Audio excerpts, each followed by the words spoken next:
The Pat McAfee Show. There'll be no rules for our guests, for us, for the things we can talk about. Yes, speaking his mind. I've never had a problem expressing my opinions or my thoughts or anything like that. While being relatable. I haven't had that manufactured fake-ass celebrity that a lot of people have whenever they go on those big networks. I've had a chance to really build my crew, build my following, build my audience. And ridiculous. What am I supposed to do? So I'm supposed to look at something that I can definitely afford and say, nah. Is that what I'm supposed to do?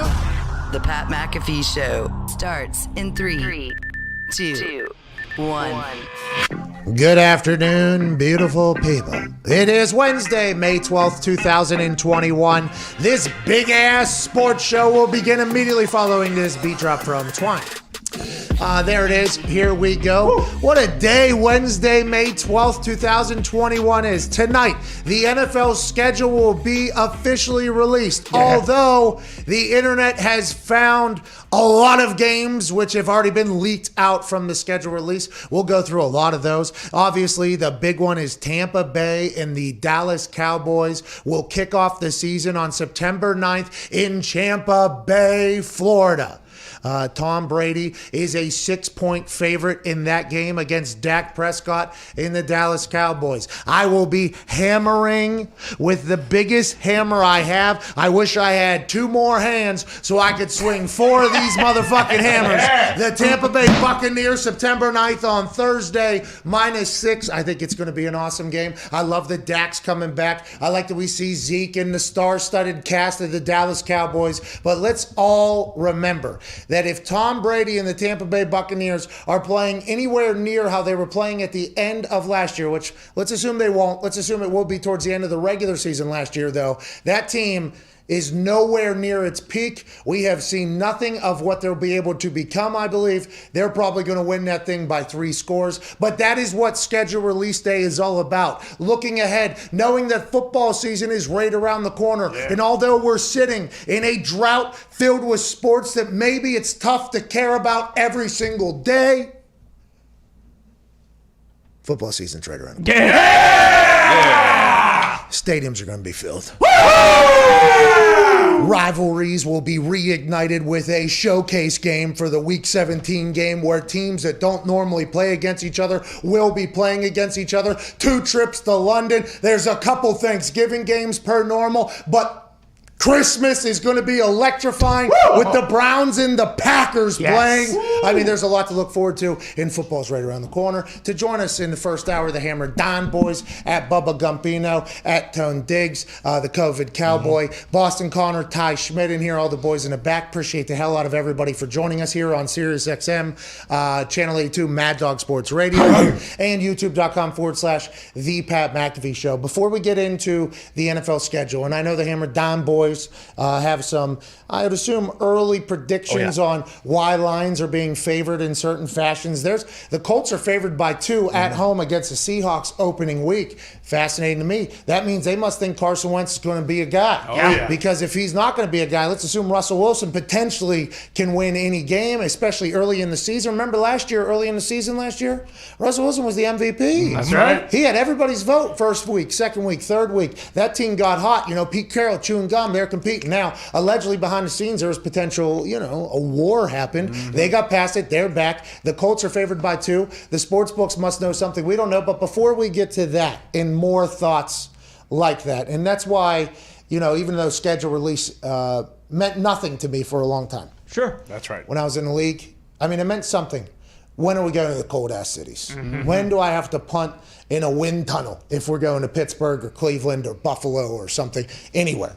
And also, on the flip side, when are we in some domes? Yeah. Hey, when are we in domes late? That'd be cool. When's the bye? But then immediately after that, it's like, okay, I don't really care. Let's go ahead and move along. When is the bye? That is definitely something that's but after that, let's move on. Right now, for us, it really does feel like a nice little, hey, football, like the draft, it was like free agency happens. It's like, okay, new year. All right. Then the draft happens. It's like, okay, still very early. Mm-hmm. Then it's like schedule release. It's like, wait a minute. Little juice. And then there's going to be some, now this might be some sort of breaking news. I think teams and players from teams are trying to figure out how to make the OTA thing work. Mm-hmm. What do we have to do to bring you guys back in the building because we don't think, and I would assume this is just from my sources, 3 of them. Okay. Ooh. I was going to say 2 from one particular, 1 from another bucket of people, but 3 particular sources told me that teams are potentially talking to their players, asking them, hey, what do we need to do? So the teams, and this is fascinating because I think this is how the United States of America is supposed to work. Okay. Oh. Okay, so the United States of America, and now we all know I read books. All of them. Ton of them. All of them. Everyone you had to. I believe the United States of America is supposed to work as, like, hey, there's federal regulations, obviously, but each state, I think at the beginning was supposed to operate as its own, like, country almost. Like, hey, you run your own shit, and then there's federal shit that you guys can't do. Now, it feels like there's a lot more federal stuff that happens before the states do stuff. And then there's individual stuff like the sports gambling, the recreational marijuana, you're kind of seeing that. But I feel like that's how it's supposed to, it feels like that's potentially what teams and teams players are thinking about doing. Like, hey, we are in this obvious big umbrella, NFLPA, NFL, that's a massive umbrella. But within here, how can we make this work? What do we need to do? Because we might be able to do something for our building that you guys feel makes it safe enough to come back in that other buildings maybe don't want to do or won't do. We want to do. I feel like that is happening with some teams, so I think we'll hear some updates maybe from players or teams within the next couple weeks. Okay, so I think that will be something you will hear, where maybe they'll be adjusted somehow to make some things happen. I'm not sure you'll see an overarching, like, hey, this is what we agreed upon for the NFL and the NFLPA, but I think you will potentially hear about segments, which we did start to hear a little bit with the players. There was like 10 teams or 15 teams or 20 teams or however many teams it was. I think you're going to start hearing that happen around. But aside from that, I mean, once that happens, it's like, okay, we are in the season. We're off. Here we go. We're back in it. There's a lot of things to look forward to, but right now we're in the dead time. So what are we watching at night? Charlie and Chocolate Factory. Ooh. Oh, really? Is that right? What a classic. How was it? First time watching it. So I didn't know if it was my first time watching it or not when the movie started. But I had seen the Johnny Depp one. Sure. So I saw the Johnny Depp one, and I get it. You know what I mean? Yeah, I right. mean, I always got it. I always understood the conversation. I had not seen this Gene Wilder one. Oh, gee. I'll tell you what. My wife, wanted to watch it or whatever. You know, she enjoys, I think, whenever she finds out that I've missed a pretty normal moment of everybody else's kind of life or whatever. She enjoys it. She kind of mocks me, but she does enjoy watching me. That's a creepy fucking movie, dude. Whoa. Oh, yeah. Yeah, that's a creepy movie. Hey, there's a lot of. How so? How about the guy with? I mean, no spoilers, right? No, it's all right. It came out in 1982. No spoilers. Before that. The Scar guy, Yeah, with you the know, monocle. who slides in and like grabs the child and whispers in the ear and everything like that. Could you imagine that happening live on the news? Like right now, that'd be like the weirdest thing. Well, get that fucking Scarface guy out of the kid's They'd put ear. a bullet in that Why guy's was? head. And then it's every single time. Then I mean, I don't want to get right to it, but I mean, arguably the biggest bum in the history of bums, fucking Grandpa Joe. Yeah, man. And let's not let George slide either. I mean, his ass has been in Georgina and Joe and Josephine or whatever. Yep. They've been in a bed for 20 fucking years. Yeah. And then all of a sudden, hey, fresh as a day. And I listened to Jim Rome go off on it here this morning. Ty introduced me to the Jim Rome. Jim Rome really paints a beautiful picture of that guy maybe being the worst human of all time. And I enjoyed that he was an optimist. You know, he was the only one that was telling Charlie there, like, hey, you have the same amount of chance of winning as everybody else. Now, that was a fucking bold-faced lie from the bum that is Grandpa Joe, because there was families buying all the fucking boxes. Yeah, it was an entire chocolate store. Yeah. By the way, listen, we're probably going to do some sort of golden ticket type of thing. Great idea. I mean, It's a you great just gotta idea. hope that It's never not worked. All we have to hope is that there's one kid who has a uber rich parent that just buys all of our stock. Yep. Yeah. There was a lady whose husband was getting kidnapped and he was being held hostage. If she gave up her box of Willy Wonka chocolate bars, they would let him go. She said no. Can't do it. No way. I mean, what a brilliant marketing. But anyways, He was positive with Charlie. He was the only one in Charlie's life that was positive with him. By the way, Charlie seemed like a real go-getter, that kid. He was. Yeah. Fucking humble, working his ass off. Yeah. I love that Charlie kid, okay? I wish there was more Charlies out there. But with that being said, the mom negative as fuck, but it makes sense because she's working. Exactly. I mean, she's been beat down for years now. Yeah. She's taking care of this sack of shit Grandpa Joe and the other ones who kind of just get off the hook. I mean, Yeah, because Grandpa Joe's doing a dance, and the shanty looks a lot smaller than whenever they get up to, I got the golden ticket. It was massive because they were doing a full-on yeah. Charlie dancing into the jacket, the whole thing. Yep. Dancing. But that was just seconds after it was being sold that he was a paraplegic, right? Like yeah, pretty much. 20 Hasn't years. been out of bed in 20 years. Yeah. Just a lot of questions. I understand that it survived and they made another one, but Let's I got a not lot let of questions. Charlie about off the hook either. I mean, what a scumbag. You know, you got your 4 grandparents laying there. He's like, yeah, you know what? I think I'll take Grandpa Joe. I mean, those other 3. Grandpa Joe was the only one telling him he had a chance to win, though. And they were talking to him. The other 3, they were just logs. They were just logs. Yeah, can the other 3 even walk? You know, Grandpa Joe can't. Well, know. if Charlie would have been like, hey, show me a little excitement and maybe I'll fucking take you with me. I mean, Grandpa Joe's. What do you want? You want to make Charlie these? make them do song and dance? He should have took his mom though. He should have took. Yeah, Charlie should have took his mom, even though his mom very, very negative. Also, could his mom get off work because nobody could cover her shift? How about all the stains on fucking Grandpa Joe's thing too? Yeah, he's a slob. Mrs. Mouth. I can only imagine what that house smelled like. Oh, Jesus. Jesus. Just balls. Yeah. Oh, mothballs, real ball. Like everything would be so. But anyways, that movie, I get it. I got it. Good story. All right, do your thing. Creepy. I thought it was creepy. I don't know what you guys are doing back there. And watching it now with all our technology I don't know how you guys felt for any of that shit being real. Okay. Well, it was cool. The Oompa Loompas, too. I mean, they don't get enough credit to begin with. They were being eaten, being killed in their country. That is why. That's right. They got saved. Yeah, they got saved by Mr. Wonka there. Yeah. You know what I Cocoa mean? beans. Yeah, Mr. Wonka. He's a showman. I mean, Hey, you gotta truly. give him that. How about him limping? Yeah, out? at the start Yeah. of the rolls. Oh, Wow. I mean, come on. How about the boat? And it turns into an acid trip. Yeah, so Pretty cool. so that thing wasn't moving at all, right? And then how about when they come out of that door and then the hallway gets smaller? Oh, yeah. And then he punches in a little song, Oh, yeah. and it opens the whole thing. And then they open the door, and I like the fact that they tried to show the door that they had come out of, the Wonka elevator or whatever, or the elevator. But it was like obviously a tiny little shitty set that they couldn't fit everybody into. Incredible acting. Okay, enjoyed the movie. Thought it was creepy. Don't know what the hype's all about. Still to this day, don't know what the hype's all about. Chocolate Factory. I mean, Well, they we were weren't in a million. 6. What's that? We were 6. Yeah, but I heard you guys talking about it. You know, and everybody was all jacked up. So you're processing this movie with the mind of a highly intellectual 35-year-old man, 34-year-old 34. Please have some 34-year-old respect. man. Yeah. We were 6. Yeah. Well, I'm just telling you, as situations are situational. Okay. yeah. I remember hearing what you guys said about all these movies that I've watched now for the first time as an adult. They all stink, except for Fast and Furious. no. Well, all right, That's true. DV. I didn't make it to the fact of learning that was DVDs in Yeah. the back of that Hey, you truck. got to start I thought it somewhere. was cocaine.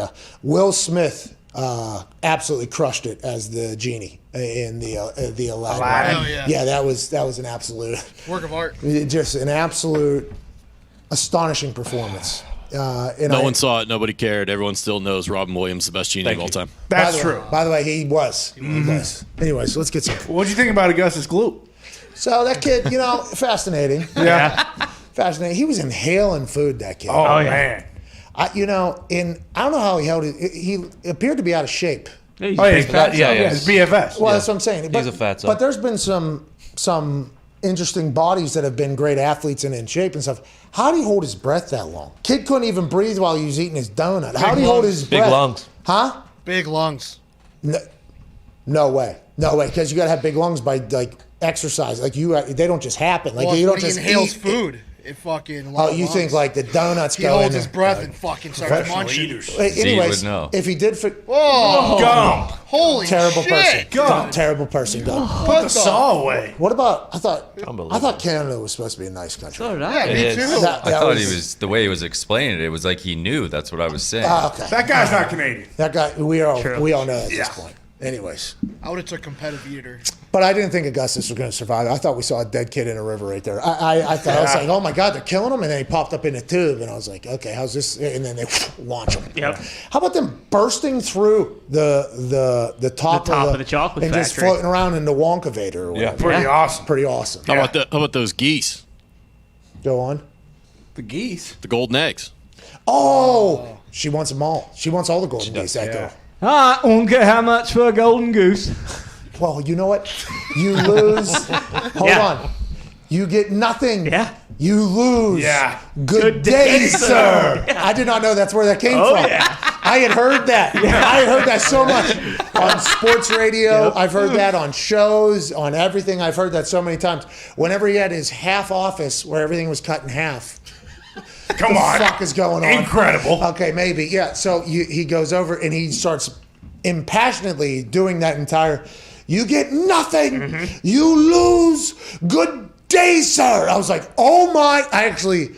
That's where this came from. And then the follow-up, he hits another thing in there in the same like tone or whatever. I was like, legendary movie. Yeah. That was a pretty good scene. Yeah. It was a pretty good Jawbreaker, scene. too. Yeah. The everlasting. Did not know that's where it came from. You were like that Leo meme pointing at the TV when you saw it. I've seen this. I've heard this. Anyways, let's get to the schedule. All right, it was leaked last night and this morning. I did potentially know the schedule. You did. No, because the video that I saw, that I seen, had the Colts with Houston Texans opening day. Okay. It's actually them playing the Seahawks. So I was wrong. Which I'm happy we didn't just run with my shit. Yeah, sure. I'm happy we did have reconsideration. But all these things have gotten out there, and I think everybody's immediate thought is, how are we gambling on it? How are we making money? Hammer Down Boys in here in the first hour to discuss this perfectly. We'll start with COVID Cowboy Tone Diggs. Your thoughts on the early lines. Tampa Bay, -6 to lead off the NFL season on September 9th against Dallas. It started at 6.5. It is now down to -6. So that means people are hammering Dallas. Is that what that means? And what are your thoughts on some of the other lines? That one's it's a big one. The one that I immediately took was Browns +5.5 at Kansas City. 3 and 6. Is that opening week? Yeah. So Browns Chiefs opening week. Yeah. That's going to be Let's fucking go. awesome. Yeah. Hey, let's go NFL. Super Bowl losers are 3 and 16 ATS in week 1, and I think the Browns are really good. The Chiefs are dealing with a new O-line, so I think it may take them a little bit to figure that out. So let me get the Browns +5.5 week 1. I like that bet as well. Also because the Chiefs, they'll win. Okay, that's what the Chiefs do. Right. Chiefs will win the game. But last year we all lost, and by we I mean me. Yes. I lost a lot of money on the Kansas City Chiefs because you thought about them from the year previously in the playoffs where they were down 21-3. They were down 17-3. They had a 10, a 20-point comeback and everything like that. And then they win the Super Bowl against the Niners, and that game was very close. But whenever you thought about that Kansas City Chiefs team, it was like greatest show on turf type feel. It's like, hey, this team is going to be able to score however many points they want against that team.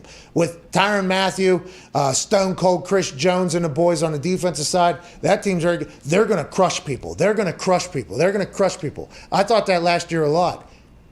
They did not crush people, but it never felt like they weren't going to win. Yeah. It always felt like they were going to win, but it wasn't like a blowout. It wasn't like we're running by you. It was just like, hey, we need a touchdown on this drive. Turn it on. Bang, we got it. Travis Kelce, Tyreek Hill, Travis Kelce, touchdown. They win. We're still undefeated. And Sports Stooge lost a couple $1,000. And they seem to be so happy. I'm happy for you. I'm happy you got the win. But I thought you were going to win by more. This seems like a very smart bet. I would assume a lot of people are thinking the same thing. They as went you. 9 weeks in a row last year without covering. Oh, I know. I rode that thing too. Yeah, I was in Chiefs Kingdom for that entire run. Yeah. I was had to go this one. I said. I think it was after like third one. I was like, we all know They're gonna. This is the okay. week. This is it. They can put 45 plays together straight if they want to and have to. Like that's what they haven't chosen to do so. But this week they're not going to lose 4 straight. They're not going to not cover 4. Hey, there's no way we go into 2 months here, 5 weeks. Good chance. You know, all right, it's been wild. 5. then 6, then 7, then 8. Then I rode that entire thing because I was like, at some point they're going to come back. In my speech that I give every week about the Chiefs coming back to life has to stop this week, and it never fucking did. So I like that bet a lot. I like the Browns too. They get Odell Beckham Jr. into an offense that was really starting to click. I assume he's going to be used well. Everybody, at the end of the season, just to talk shit on Odell, it felt like this is literally what they tried to do. Like, hey, we got to talk shit on Odell.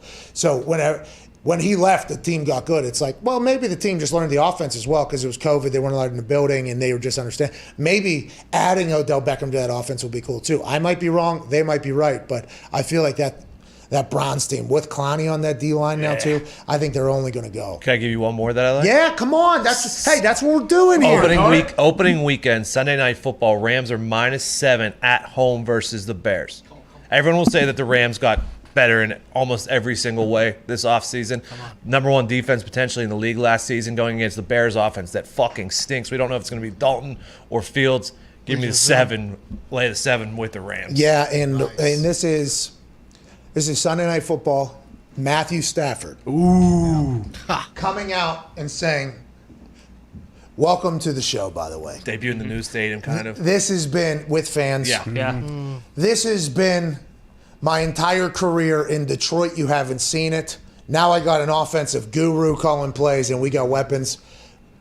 I would hammer the over in that one as well, and the Rams team over in that one. I assume that is going to be a fucking show from Matthew Stafford. Oh, yeah. Against the Bears team, too, that's been beaten up on the Lions. And he knows the Bears team. Yeah. He knows this Bears team pretty well. Yeah. He knows I guess Chuck did retire. Ooh. Yeah. Chuck Pagano retired, new D coordinator. Even more so. That's not good. Yeah. That's not good. Yeah, but they got guys. They got guys over there. Yeah. I mean, Nagy's going to be desperate. Dalton gets lit up game 1 against the Rams. Easy to start Justin Fields week 2.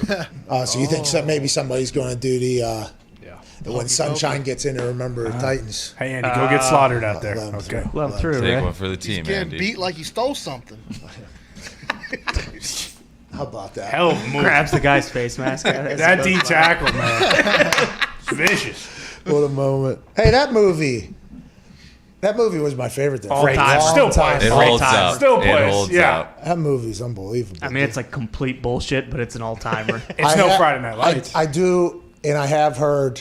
We'll talk about your statement right there in a second, but I have heard with Remember the Titans there were some creative liberties. Yeah. A few. I've been told. That's just what I've been told. That happens. That's good cinema. But I'm happy I got a chance to learn about what they had in there. It made me invested more, so I guess there is good of it.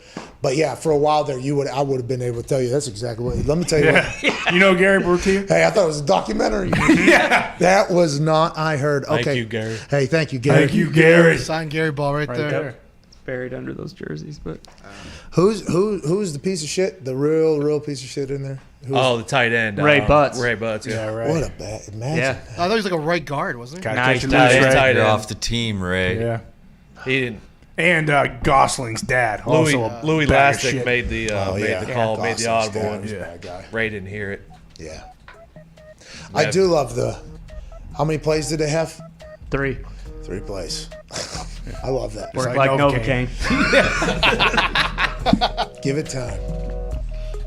That's what Navy said too. Whenever I was calling one of the Navy games, they were talking about their Triple option. Yeah. they dropped the Novocaine line. They're like, Classic. just wait. It always works. It does. And by the way, I think they had the lead in the first half and then they lost in the second half. Ooh.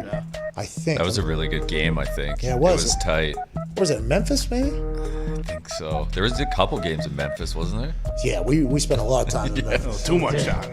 Hey, Memphis was a good time down there. Great, just mind your P's and Q's, you get your throat slit. Ty had a conversation with an Australian man at a bar in Memphis, and He was also the Navy. the Australian man allegedly. He told you that. Guy might have been a serial killer, to be honest. He's wide open. He told Ty 5 times he was going to get his throat slashed. Yeah. I was not with you guys whenever this happened, but when you were telling me the story, my first reaction was, so this guy told you right to your face you're going to get your throat slashed 5 times? Yeah. Yeah, with an accent, you said. Yeah. While he was on a blind date, by the way, as well. Yeah. Well, he actually went on to kill that lady. I'm pretty sure. From what I'm picking up on this That is conversation. what we thought was maybe going on. Yeah. Try the garlic nuts. He's drinking the beer and just, A little more. You gotta finish it. You gotta finish it. Bad guy. Jesus, Yeah. horrible guy. Memphis better Funny. get out there right now. but he was Funny. But he was a scumbag. He was. He was a scumbag. Funny guy. Wonder what he's up to these days. How'd the conversation? So refresh me here. Did he come into your guys' convo? I went to him. I think so. Zito, yeah. you went to him. He was talking to a lady he was sitting at the bar with for a good 20 minutes, and all of a sudden Zito chimed in with, "Do I hear a hint of Australians?" Yep. That was it. That was it. Yep. Yeah. And then he turned around and you guys. And then he just kind of fucking took the top off and just, hey, try the garlic knots are unbelievable. And that was really the can of worms. And they were complete dog shit. Yeah. They were so bad. Yeah, the guy was blacked out. Yeah, he was. Well, Where did he tell you not to go? Oh, Beale God. Street. Near Yeah. the stadium. Near the stadium, and it was don't go down Beale Street after 10 p.m. You either get your throat slashed or your wallet stolen. Let's get to a break. And he wasn't kidding at all. because he was doing it. Well, you're probably right. All right, let's get to a break. Ian Rappaport will join us today in 1 hour. There's a lot of, obviously, schedule release talk. I want to ask him, how are these leaks happening? How are these leaks happening? Wouldn't it have been cool just to have those schedules released at one month? That would have took over the internet, by the way. Oh, yeah. If they just drop out of nowhere. I enjoy like a surprise. I enjoy I don't necessarily love leaks. Like for instance, March Madness there. Remember for a while they had to figure out, and then for the drafts there for a while they had to figure out hey, you can't be tipping picks or whatever. Every once, I think the schedule release would have been cool. That would have been a cool moment on the internet today. Yeah, like a random album drop. Loving that Yeah, happens. it would have been a cool moment, I think. But we get to find out and speculate about things a day early, so maybe we should be thanking the leakers. But I'm just saying, I think that would have been a cool moment. And I thought the NFL would have had it locked down. I thought they would have. They do not. We'll talk to Rappaport about that. Also, Rich Eisen's report of what he heard from the draft behind the scenes. Did Ian tell him that or hear that information? Because he is a part of NFL Network with Deshaun Watson and Aaron Rodgers. And everything else, your questions are also very much welcomed at 1-833-4-McAfee. We'll see you on the other side of this break. This is the Pat McAfee Show, Wednesday, May 12th. Don't be a Grandpa Joe. Be a Charlie. See ya.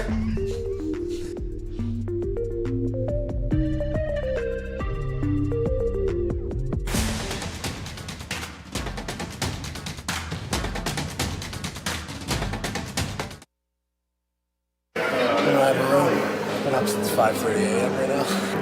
Had incredible meetings though with the Memphis coaches and the Navy offensive coordinator. Got to record a podcast too. I mean, we got nothing but time. Nice dinner for Hasselbeck's birthday. This is my fault. I might be sleeping in the truck. It never ends, dude. I honestly don't know how it happens. You have a room? Yeah, it's a big room. You have a good room? It's nice. Take care of the boys. You know what I mean? I'll sleep on the street out here. I'll go busking with a guitar like I'm the next fucking Elvis. You know what I mean? I'll earn my way. This does seem to always happen. Are these couches available? That's my pillow too. I'm gonna need it because I'm gonna be sleeping on a fucking bench. I'll go to the bathroom and brush my teeth. Okay. Thank you. Okay, bye-bye. No big deal. Just walking the streets of Memphis with my sack here and my pillow. Walking in Memphis with no room to sleep in tonight. Walking in Memphis. Right now I can fall asleep, but I fight. Walking in Memphis. Instagram models posing on stairs. Walking in Memphis. A couple methods right over there.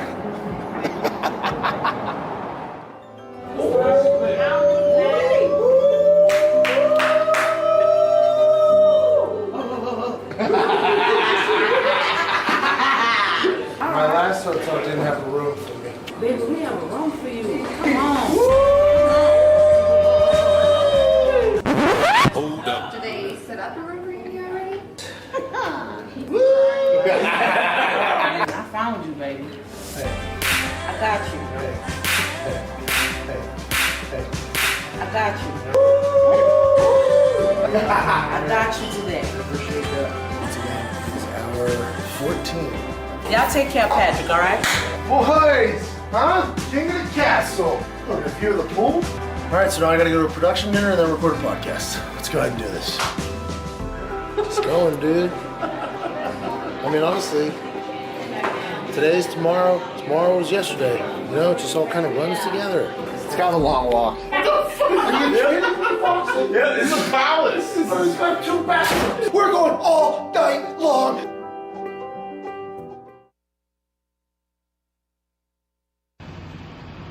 I introduce you to one of the craziest things I've ever seen today. Look at this shit.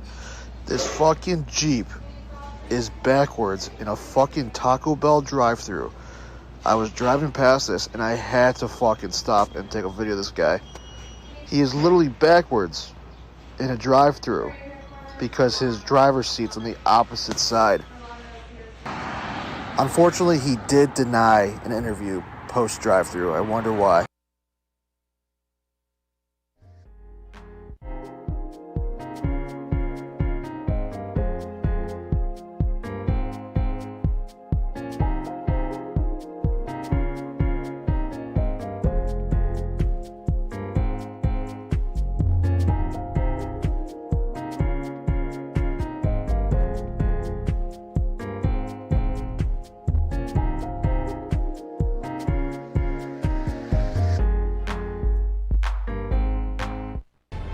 This is the Pat McAfee Show on Sirius XM Mad Dog Sports Radio. We thank you for taking the time to seek out this small regional show. Welcome back. What's this? Whoa. DJ Griff want to work in, I believe, what is called the lab.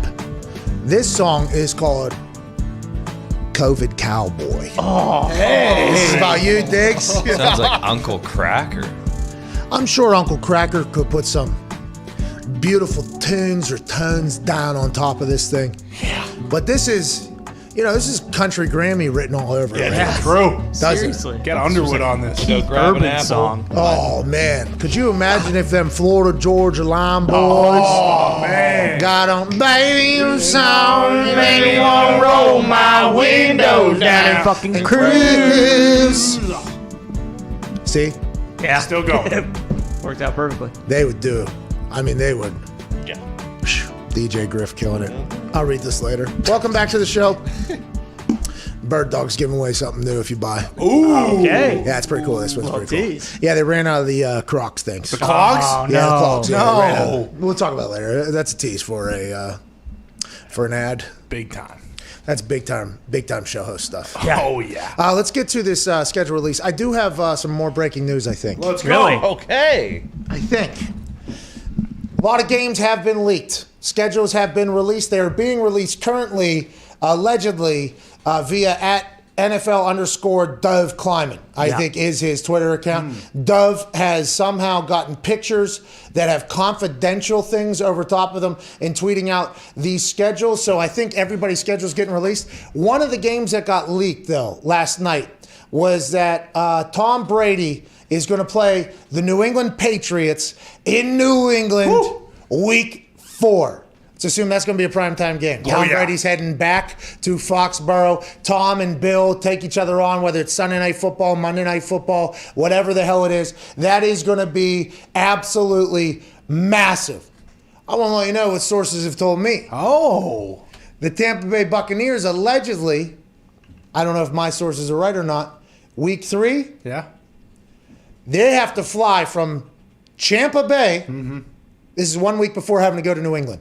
They have to fly from Tampa Bay to Los Angeles to play the Rams. Okay. What? Wow. Then, which I assume will be primetime.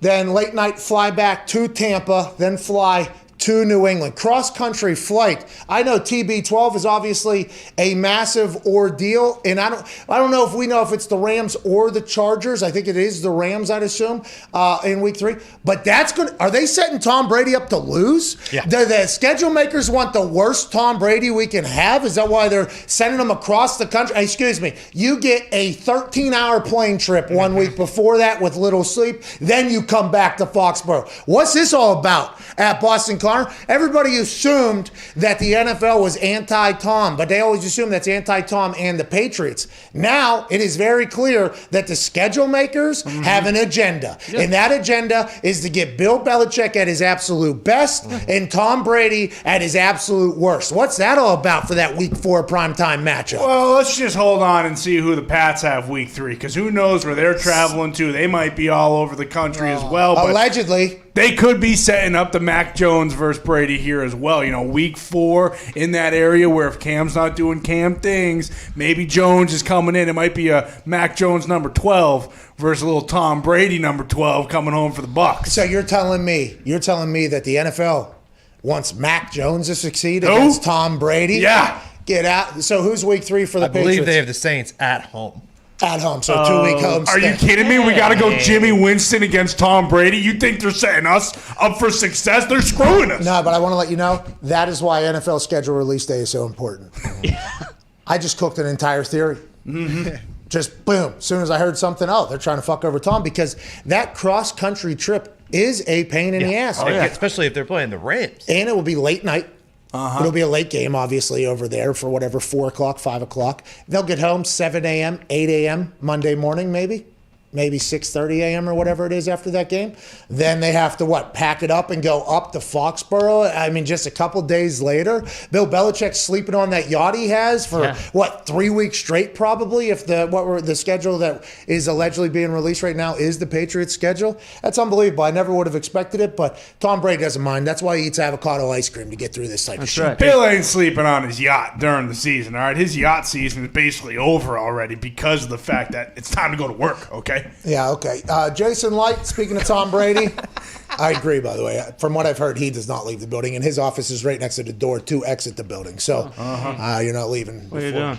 Yeah, he'll watch everybody leave. I watched 14 hours, not enough film today. So other coaches, that's probably how coaches, he's still sitting in there or whatever. The general manager for the Tampa Bay Buccaneers, who is the current world champion general manager, Jason Light, he was talking to Rich Eisen just a couple days ago, and he said that if Tom Brady wants to play till he's 50, he's got a fucking job right here if he wants it. Jason Light says, if Tom Brady wants to play until he's 50, go ahead. Because Rich asked him, hey, when you're talking about that contract extension you gave Tom Brady after the Super Bowl at the age of 43, 44, whatever he is right now, incredible, whatever it is, did you guys talk about how long this thing could go? And Jason said, I'm not going to have any private conversations, Leak, but if Tom wants to play till he's 50, he can play till he's 50 as a Tampa Bay Buccaneer. Now, that is the type of place that Aaron Rodgers sees, Russell Wilson sees, other quarterbacks that potentially end up in a situation that isn't similar to the Buccaneers, Chiefs, or maybe even the Rams, because of what they're trying to go for it as well with Matthew Stafford. If you're on a team that isn't all the way committed to you, you could see how some of these other quarterbacks are like, look what fucking Tom's getting. Tom, now listen, he won a lot of Super Bowls with Bill Belichick. They were together a long time. It is going to be impossible for two people that are like Tom and Bill to be able to work together for 20 years. It's why, like in the corporate worlds, at those super high levels, where the attitude you have to get to those jobs, I don't have it. Okay, I'm also not a starting QB in the NFL, best of all time, or a head coach, general manager in the NFL, best of all time. It's hard for those two types of people to get along for as long as they did. 20 years is unbelievable that it worked that long, especially with how we're hearing the relationship went. It's unbelievable that happened, and they won a lot of success. Tom got coached hard. You know, he wasn't treated any differently. That was the big story. Like, everybody's treated the same. It's Patriot way. Patriot way is fuck Tom Brady. Okay, that's right. Patriot way is Tom Brady's Tom Brady, but so is Teddy Bruschi. Like, everybody is the exact same here. That's the Patriot way. And then now he goes to a place, first year, wins a Super Bowl. They couldn't even practice, they changed the offense halfway through the year. He has the entire organization behind him. And I'd assume whenever these quarterbacks talk to each other up in that Upper echelon. That quarterback, world. the quarterback world. I assume Tom's like, man, this is fucking awesome down here. And they're all like, I fucking bet it is. Yeah, it is. You got 10 weapons. You can play till you're 50. You can do whatever you want. They're extending you. They're doing whatever the hell. It sounds amazing. And that's probably, and Albert Breer reiterated this week. And it was something I think we kind of landed upon through our having to speak about situations for 3.5 hours every fucking day. Russell Wilson and Aaron Rodgers situations, I think are happening directly because of what's going on in Tampa Bay with Tom. Yep. And Jason Light coming out and saying he could play however long he fucking wants to. I think that just even adds more to it. And it's unbelievable that Jason Light and BA have been able to do this. I assume that there's been a lot of GMs and coaches who are like, wouldn't it be cool if we could just sign everybody and we just do that whole thing? And now they're actually accomplishing it. It's like the Kansas City Chiefs, the Rams started this thing, but they fucked it up. They didn't know how to work the salary cap as well as the Chiefs have been able to work the salary cap, and the Tampa Bay Buccaneers are working the salary cap. It feels like this is something that's going to happen, especially as other Mount Rushmore quarterbacks see what's going on. They start expecting the same for them. How could you not expect them to expect the same thing? I think? Well, and it goes back to like Peyton too. I mean, I'm not sure if Rodgers or that have the same like any type of relationship with him, but you see that it's like, okay, you know, I mean, shit, he's coming off neck surgery, and it's like, hey, he's still got it. Let's do everything we can to maximize. They gave him the keys to the organization when he went to Denver. Exactly. That's how it's being described. They gave him the keys to the building. Do whatever you got to do. And those guys obviously feel like they're in that tier with him. So it's like, you know, you should see all this stuff going on, and then you go in and you have no say on personnel, and you feel like you're getting disrespected all the time. Apparently Russ, you know, not just Rodgers, Russ as well. It just like, yeah, I mean, obviously that's going to fucking grind at you after a while. You could see, I mean, people are like, just shut up, it's football or whatever. But if you actually just put yourself in that position, you could see how it would be tough not to be like, well, I mean, it would be nice if the guy I throw to in practice every single day, can we have him on the team? We'll see, of course. What do you mean? Tom Brady's signing Gronk out of retirement. He's bringing him down. He's got Antonio Brown coming back for a second year. Mike Evans will take a pay cut. Godwin's going to stick around. They're bringing in Leonard Fournette. Yeah. Hey, I need this thing to happen here on this offensive line too. Let's do that. Yeah, you got it. Peyton's going over there. He's fucking. We need to change the. We need to change the weight room. Don't need that anymore. We need something different. We need this different. We need to do this. Yeah, you got it. You got it. And then these guys are just like, can we potentially have this guy on the team? They're like, we'll think about it. It's like, well, fucking think. I mean, all these other teams are winning, doing something. Can we just try it out? You could see how you potentially get to that point.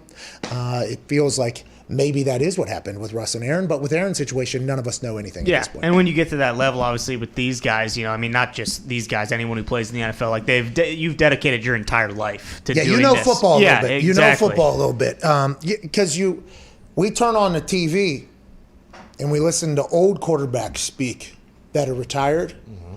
Like, oh, that person knows what he's talking about. Let's take his opinion. And then Aaron, let's say Aaron, just for the sake of this argument. Yep. At the quarterback position is probably 10 to 50 times better at all aspects of being a quarterback in the NFL than the people who are giving us our opinions on how we should feel about quarterbacks. I mean, that's a fair assessment, right? I think so. Like, this is not like, and everybody I assume is immediately think I'm going after Orshlovsky right now, but I'm not going after just Orshlovsky. I'm going after everybody that gives an opinion about how people should feel or whatever, and they're the people that shape narratives in the sports media world. And I have a lot of respect for a lot of these people. But then whenever you compare them, and if they were to get on media and start speaking, everybody would be like, okay, let's listen to what this person says. But as soon as that person allegedly, potentially wants a little bit of control over something to make the team better, like, oh, fucking selfish prick, it's like, well, wait a minute now. There's people that are getting GM jobs out of speaking on TV that probably don't know football anywhere near as good as if Tom was to do anything, or Aaron or Peyton or any of these people. It's like, how come like we don't just automatically, like Russell Wilson, for instance. Russell Wilson, Ty's big fan, obviously. Huge. Incredible football player. We get it. And baseball. But let's assume that he knows football very, very well. And if he wants his opinion to be heard, I think like Russell is entitled to having that opinion. Oh, yeah. But the people that don't think he should, he's just play or whatever, they get their opinions from people that weren't as good at football as Russell is at football or no. So it's like it's a very interesting balance on who should be heard, who shouldn't be heard, football IQ, who's a prick, who's smart, who's a genius, who's not. It's very fascinating. Well, and it kind of goes back to the Tebow thing with like how much money he made for Urban Meyer. Like Russell Wilson, these guys are the face of these NFL teams. Like, you know how much money he's making? Like, you deserve to have a say in what's going on. Like, because guess what? If I'm not here, like, things are a lot fucking different. You guys stink. Hey, Peyton got hurt. And I've told this story before. 2 years prior to this, we were undefeated till we chose to lose, go to the Super Bowl, lose to Drew Brees. Year before that, run, 10, 11 wins, maybe 12 wins, I'm not sure, win and lose to the Jets in the playoffs because of a timeout that shouldn't have been called. Oh, that is tough. That next year, I'm summoned to the training room during training camp. I go down there into a back room, and Peyton's got wires coming out of him.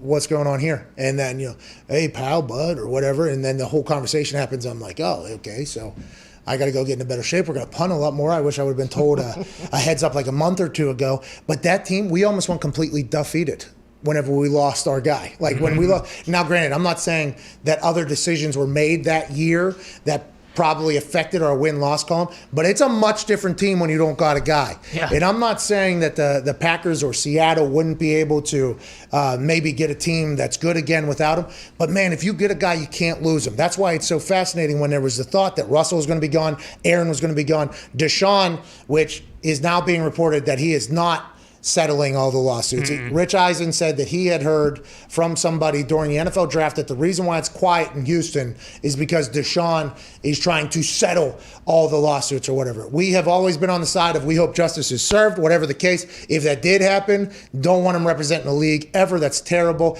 If it didn't happen or whatever happens, we just wanted to get figured out. But he was going to be gone. So there was like 3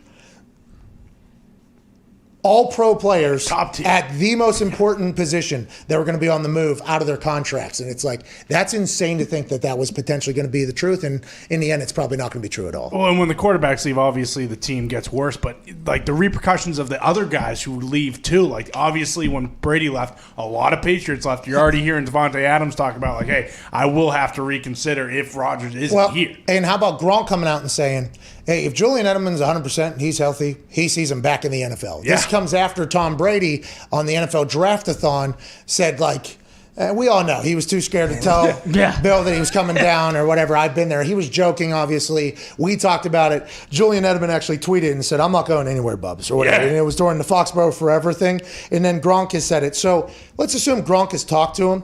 And Tom has talked to him, and I assume he's like, it hurts so bad, like you don't know. And Gronk was probably like, my back, like my back hurts so bad. Me too. Wait until there's no OTAs, you got no training camp. You'll go 8 months maybe without anything. You'll be like, wait a minute, I feel pretty good, and then we'll be gearing up for a Super Bowl. Yeah, and you'll be, you know what I mean. They terminate your contract. I assume that's what they're pitching. Julian isn't. We'll talk to him tomorrow at 2:00. Oh, Yeah, tomorrow, Let's go. 2:00 Eastern Standard. We'll talk to Julian Edelman. Because I assume that's probably how it's going. If you just think of friends and how friends would act in that situation, if you try to put yourself in that situation, that's probably how it's going. But I assume his knee hurt like a motherfucker last season. Yeah, well, I mean, if you're someone who obviously hurt their knee left and then people try to bring you back, like how much is that a debate? Basically? Well, I would assume he's going to take care of himself more than me.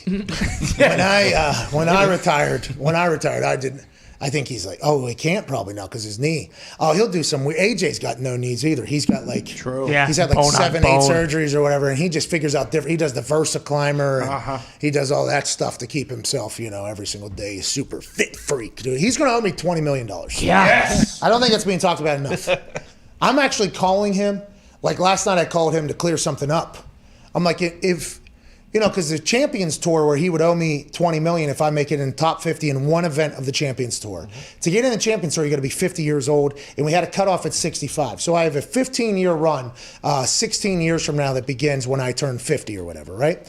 What if I can get it earlier? So, what if I can get, what happens if I can get early? So last night we agreed that if I make a cut for one PGA Tour event, okay, so got to find one, obviously, late 40s after I focus, hopefully, for 4 to 5 years where none of them are going. none of them going kind of weasel in. Maybe it's not even on TV, maybe, kind of weasel my way in there and get that. But anyways, for 31 years, I have $20 million up for grabs for me from AJ Hawk. He's going to lose. I don't understand. I don't know. And he laid out a pretty, compelling case last night. Because he goes out to Lake Tahoe. Of course. So he sees all these former athletes and celebrities that think they're just going to be able to pick up golf. And he rattled off 10 names last night to me of great athletes. Great athletes. And he said, they spend 10 to 12 days on a course every single day. They stink if they were to golf against a PGA player. They absolutely. So what are you going to do? You're going to waste your life on a golf course and also that you can stink and not win my $20 million? So now he's trying to get me. Yeah. Trying to get inside your head. He's trying to get in. It's not. I'm going. I'm going. I'm going to do this thing. Oh, yeah. And I feel like I know Smoltz is a hell of a pitcher. And I know Romo has dedicated like 12 hours a day to golf or whatever. I understand that. But I'm going to go right down the same path. If there's $20 fucking million up for grabs, I'm going to go ahead and try to get that. Final thoughts here. Hour one. Gumpy, the Dolphins are playing in England.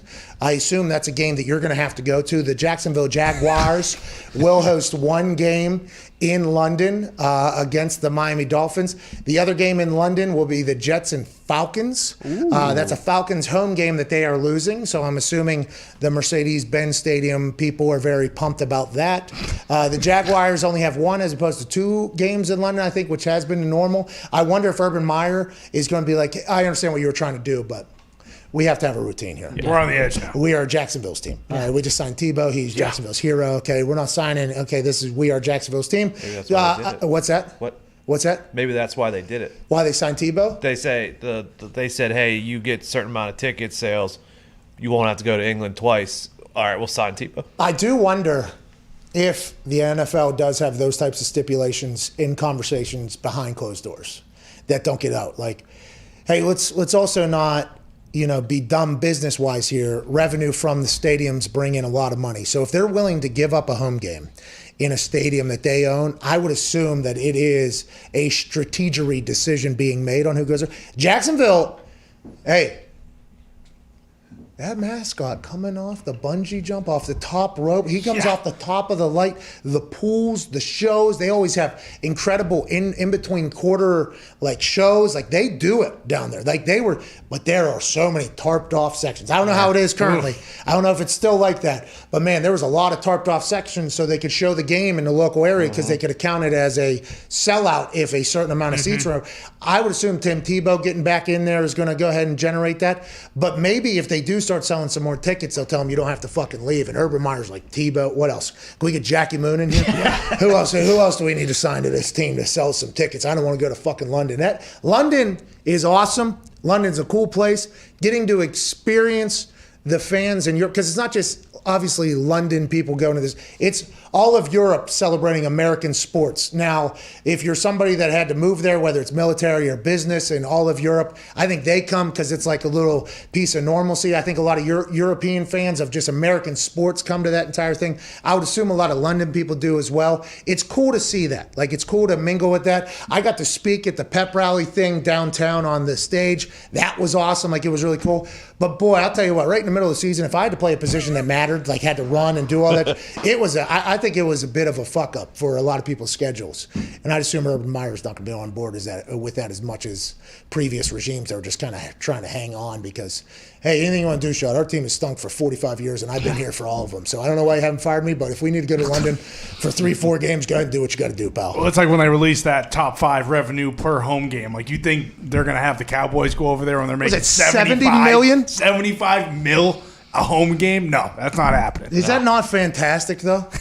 that is how much money they're making. One out of their at least 10 weeks they have. Like what, 6 hours on a Sunday? Jerry's like, I'm building this thing with my own fucking money. We're putting a goddamn rock concert on over here. There's going to be go-go dancers hanging from the sky. We're going to have club seats, guess where? On the field. How? We'll figure it out. Maybe we'll do one of them lion cages that people use out in the safari where they put themselves in a glass box and then the lion can jump on top. Maybe we put it under the field, right under the star, right under the 50. You're under the field, you're on the field. That's what we sell. That's how we make more money. He made that entire place just one big promotion. Yeah. And it's just a money pit like a NASCAR race, dude. Like an IndyCar race. It's just sponsor. Club. I mean, they're in a suite right behind our goddamn bench. Yeah. You walk through suites to get to your locker room. It's unbelievable money. And more and more people are going to do it. Some cities aren't going to renew stadiums, and they're going to see teams moving. It's happening with the Athletics. It just happened with the Raiders. Let's assume it potentially is going to happen in the future. That's a shame, but I like the spectacle that sports are becoming. Yeah! We'll be back in hour 2. We got Ian Rappaport and AJ Hawk. This is the Pat McAfee Show, Wednesday, May 12th. Why is football the greatest sport on earth? And do you think football is the greatest sport on earth? And why do you like football? That's a really deep question there, Pat. I know. I think I'd get a good answer out of you, though. Like, I think you'd be able to talk about it in a way that I think a lot of people haven't because you've been at the pinnacle of it for so damn long and inside of it, and your brain is a pretty fantastic one. We've learned here over the last few weeks, obviously. Last few weeks, that's it. That's all the time we've learned that. I think it's the greatest sport in the world for one main reason. It is a true team sport where it is damn near impossible for one person to dominate an entire game. And if you look at other team sports, basketball with 5 guys on the court, I think you've seen multiple players over the years. Maybe one player, maybe 1 or 2 players on a squad be able to dominate and win championships. Baseball, you can have a dominant pitcher and win championships. Soccer, you can have a dominant forward and or goalie. That seems to be a little more of a team sport, but you don't have 11 players engaged at the same time on every play. It is truly a sport reliant on every player on the field to do their job in order to be successful. And I think that's why at times, you know, certain star players can get maybe too much credit and maybe too much blame on the flip side, because it does take so many players at the same time in 3 phases to win football games. And I think that's the beauty and the draw of our sport, is that something new happens all the time, because you are literally dealing with 11 humans on the field at one time who all have lives outside of football, and there's distractions, there's a reliance on coaching, there's a reliance on preparation, there's a reliance on diet and performance. I just think there's so many facets to it that you see something new every single week, and I think that's the beauty in our game. When it comes to the love that I have for it, it's rooted, and I think like any player who's played for a long time, the love is not just about our sport, it's about competition. And I think there's nothing in the world for me that fills that need and that hole I have like competition. I think players who played for a long time at a high level, you have that need to be satiated competitively, and it's a love of going out there and going against guys and being in an environment where you know that nothing is guaranteed. And that's why I, at times, I've taken umbrage to people saying that it's easy, because it's not easy. It's never easy. And I think that's the beauty in our game, is that you see things new every single week. It's never easy. And your only thing you're guaranteed is the ability to compete. I love that aspect of it. I love competing. I love going out there and harnessing the fear of failure, where I think so many people who maybe don't love football as much, the root of that is a deep fear of failure, that you might go out there and your best might not be good enough, and that's not okay with you.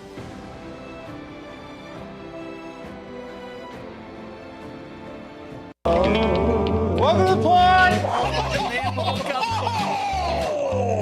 His spinal cord is severed. Look to your right. Look to your right. Look to your right a little bit. I'm sick of you Pokemon nerds hustling my fucking dog. I'm getting pretty sick of them too. I only learned American history. I don't know shit about it anywhere else. You had to have, I mean, You don't even know American history. Yeah, I do. I know almost everything about American history. Who's our second president? Sam Adams. Wrong. That's a fear. Close. John Adams. So you got half loaf? Yeah. You know, it turns out when you don't do all your shopping at the gas station, there are other options. Huh. That's kind of Wait, they have more than hot dog buns? $1 bill in America is Undefeated. I mean, Tried and true. As far as strip You guys don't have a $1 bill? No, we got loonies and fucking undercover cop. You a volunteer firefighter today. What is this? I don't know. I saw these glasses. I was like, I need to do these. Just the, I mean, it does look like. Hey, you guys want some weed? You know where to go, right there. No, look left. Look left. There it is. Right here. Do a spin. Wow. Do a spin. Yeah, that's nice. That's Look not good. Oh, Bill is bald. Bill, that is not coming back. Bar sailing, but I hit the buffet before I left and I ate so much food, dude. So much food. And I was used to being on boats, but I went on the smaller boat, like with the parasailing shit. And yeah, dude. I remember I took down like 2 pizzas, 3 burgers. I got Don't look away. See, did you parasail? Look away. Look away. I parasail puked all over the place, dude. Dump? Like, what is that thing? So what they did after all the stuff that happened with him, they actually cut Ron Jeremy's penis off and planted it in this pad.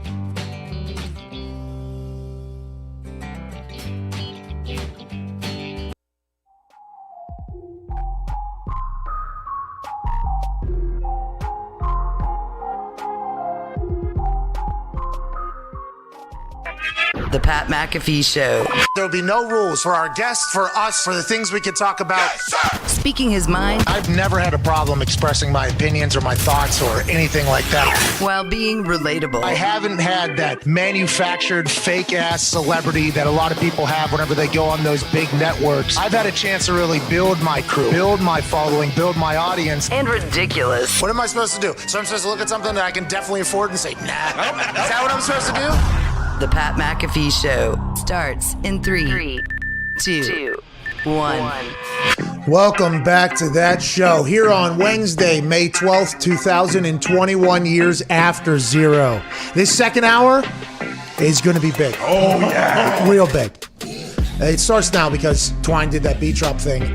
Joining us, ladies and gentlemen, a man who has to sit with the fact that he is going to owe me $20 million at some point in the next 31 years for at least the next 10 years, because I think that is when I'll really start making a run at this thing. Ladies and gentlemen, Super Bowl champion, all-time leading tackler for the Green Bay Packers, AJ Hawk.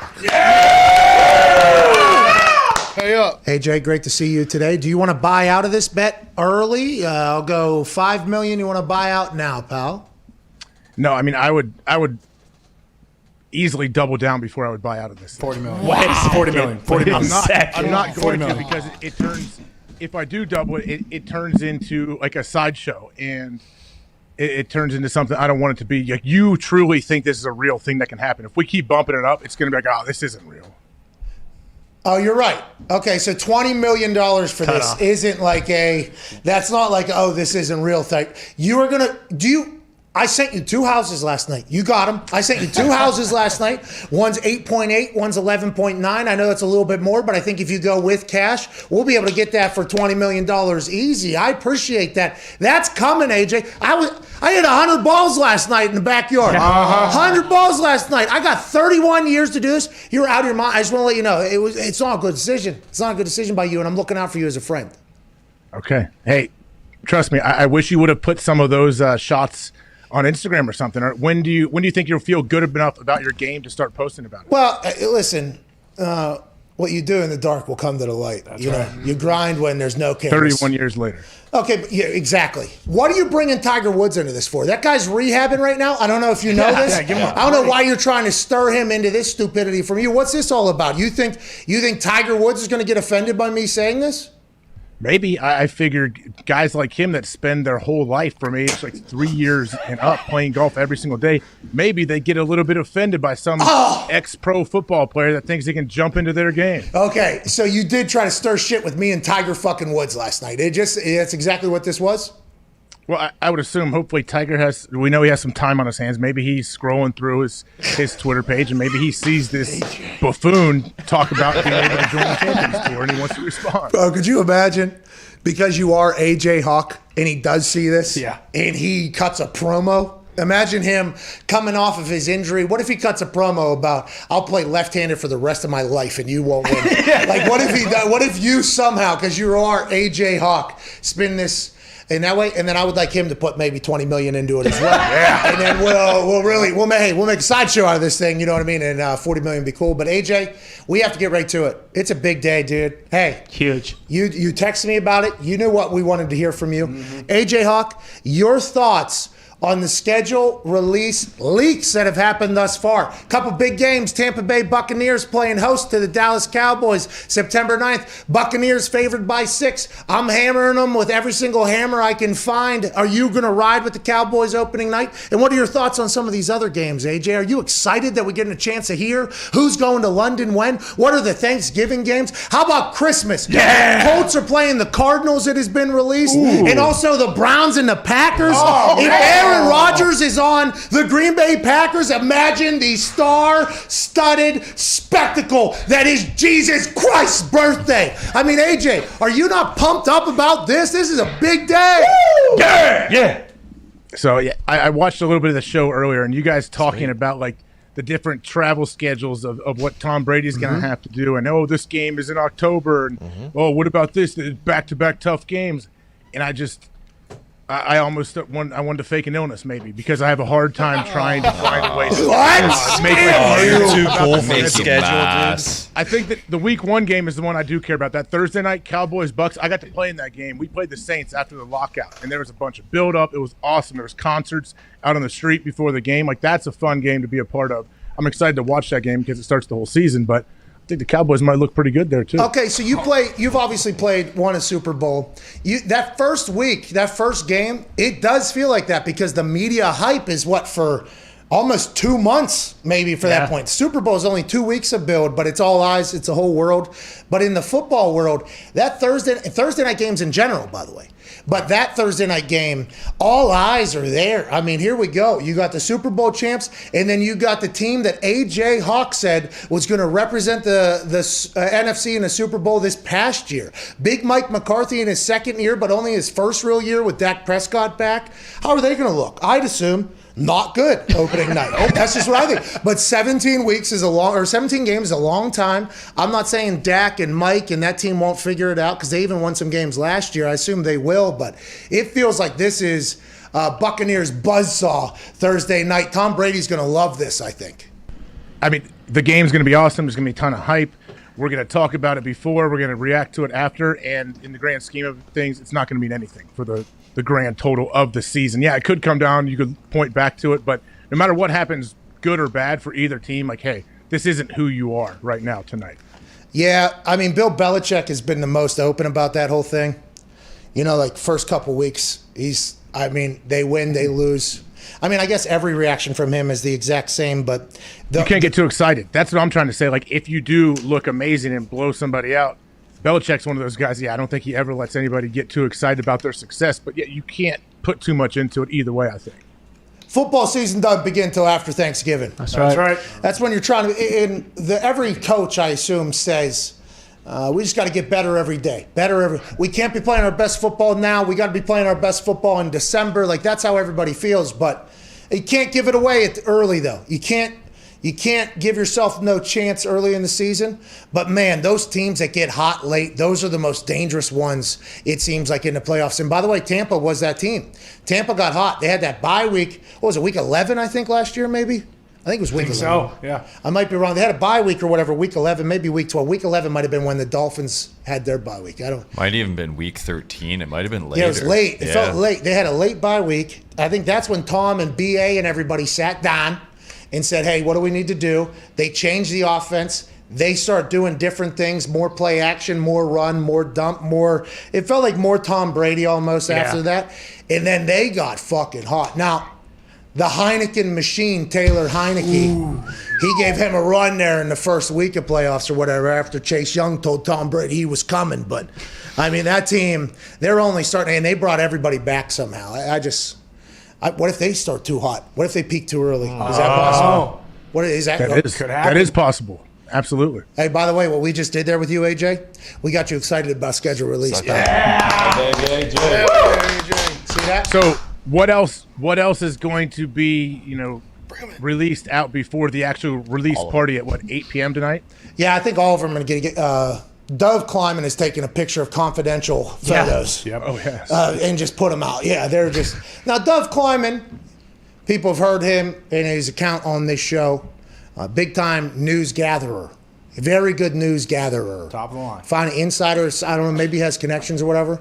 He turned into a pundit, whenever Aaron's situation was happening, that whatever was happening, and he started, I had to unfollow him. It was sad to see, really. It was. It's like, yo, Dove, I did not know you. What was he saying? I didn't see it. I thought He just kept burying Rodgers, blaming him for everything. It was really. It really was aggressive. It was upsetting, to be honest. It was in my timeline because I enjoyed. I believe the algorithm of Twitter knows that I do. I was like, okay, I will look at Dove's thing. So I think they were shoveling his tweets in. Then I started seeing these. And I'm like, hey, Dove. Hey, listen, pal. All right, I'm a big fan. I love what you're doing, but what the fuck is this? What is?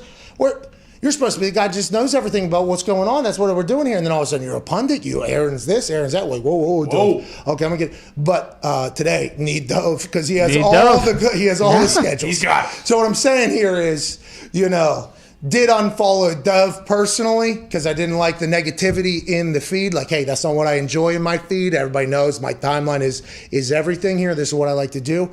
But he's releasing every single goddamn game. AJ, I'd assume they're all going to be out very soon. I guess, that's surprising that I would imagine the NFL would be very, very secretive just because there's big money tonight. And everybody has a show, right? Yeah, there's big productions. You want to do a show, a release party show tonight? That'd be cool. Okay, you want to go 5-6 hours tonight? Let's do it. Sounds good. Okay, hey, Draft Spectacular. Yeah. What if this is the NFL trying to find out who the rats are, just like Kim and Kanye did? Yeah. All right, so we'll give out fake schedules to people. Each one of them will have one little minor difference. We'll remember who got which one, and whichever one gets leaked, guess what? Rat! See ya. See ya. That would be awesome if they really did put out fake schedules. I guess that's what Kimye did. Yeah, so whenever their baby was about to be... for them. Yeah. It did. Well, for a little bit. Yeah. Oh, yeah, that's right. They have 3 kids, though, I think, right? Uh-huh. North, south, South, and west. No, Saint in Chicago. Hey, I think... But anyways... What if I heard Bill Gates is trying to chat up Kim. All right, let's... down, AJ. No, it wasn't. What's your obsession Jason with Gates, Light, dude? okay, Jason Light. It was Lizzo. Okay, Jason Light. That was his first relationship. Post-divorce. Is that real? Did you just break No. news? None of it's real, no. Oh, Rumors. There's a rumors. Well, in my head, Bill Gates was walking with Lizzo. I thought you had a screenshot. At the Lakers game? Oh, yeah. Oh, Cheeks at. Yeah. Gates has him, too. Assless chaps for Gates. Oh, man. All right. Is that right? Is that what's going on? New Billy Butt Cheeks. There's no way. What if Bill Gates, though, does? That'd be awesome. Good luck out there, Bill. I mean, there's a lot of terrible stuff coming out allegedly about you right now, but it's going to be rough waters, I think, for a little bit. Good luck, Bill. Good luck, dude. Good luck out there. I don't think he cares. Bezos just bought a 550 foot yacht that has another yacht aside of it. $500 million. $550 million. Dollars, I believe. Another yacht is like its protection yacht. So when they need to run to the store, they get on the other yacht that has a jet ski on it that goes off the other side. Couple jets. So what is he? It's an island? He has an island out traveling island, yeah. It's pretty cool, man. Good for him. Bezos. Hey, remember, he was sitting in that shitty-ass office with that Amazon and graffiti behind him. Way to go. Hey, baby Jet. Big brain. I mean, he ended a lot of businesses by himself. I mean, chopping down at the knees. Just, hey, I'm going to make what you do much more convenient for everybody. And you are going to be fucked. Yep. Thanks for playing, though. It was fun. Yeah. Oh, groceries. You didn't think we were going to get... Yeah, we got drivers. Yeah, we got that too. We got groceries, too. They'll go in. Yeah, they'll get some skim milk. We got it. No big deal. That's what he did. And then he just left, right? Now he's just chilling and buying yachts and stuff. Yep. Sold like $2.5 billion worth of stock, and he was like, hey, thanks for having me. By the way, that's nothing to him, right? No. Nothing. Drop in the ocean. That's crazy. Let's move along. Jason Light said that Tom Brady can play till he's 50 if he wants. He said, you know what? Whatever Tom wants. Rich asked him if they had talked about future whenever they extended the contract. He says that's a private conversation. Not going to talk about it, Rich, all right? Can't do it. Which I kind of respect a lot. But then he went on to say if Tom wants to play till he's 50, he can be a Buccaneer for however long he wants. Jason Light says, okay, I'll have a job at least for the next 7 years here. If you're here, that's how I see this thing. Play for however long the hell you want, pal. How do you feel about this? And do you not think that we went on an entire speculative rant earlier about how Aaron and Russ, this is kind of like Albert Breer brought this back to the forefront this week, and I think he confirmed our suspicions that the Tom Brady Tampa Bay Buccaneers situation is a situation that a lot of other quarterbacks have looked at and gone, they're winning. Okay, they're winning. The quarterback is just being helped out immensely from the entire organization. How come we can't do that? How come Peyton went to Denver to give him the keys to the organization? How come we can't do that? It feels like Jason Light is like the most supportive general manager to a quarterback maybe in the history of the NFL at this point. Is that going to change things, you think? I think it has to. I think it absolutely has to, right, going forward. Don't the quarterbacks have all the power? I think quarterbacks absolutely have all the power, because if you don't have a guy, you're not going to win. But there's only, there's only going to be, is there ever going to be another Tom Brady type character come through the NFL? Probably. I mean, we're seeing young superstars come out every single year in the draft. So I think players are taking more power, but don't you think, you said it, right, Pat, that Russ and Aaron have to see this and be like, okay, here we go. I thought you were just... Look what's happening. Yeah, I was trying to find a picture of Aaron to remind you. Like, yeah, Aaron has to be... And by the way, once again, I have not talked to Aaron, but Aaron, and I assume this is with Russ as well, how that whole thing started, if any of it's true, by the way. We don't know at this point what's true and what isn't true, but let's assume there's maybe something.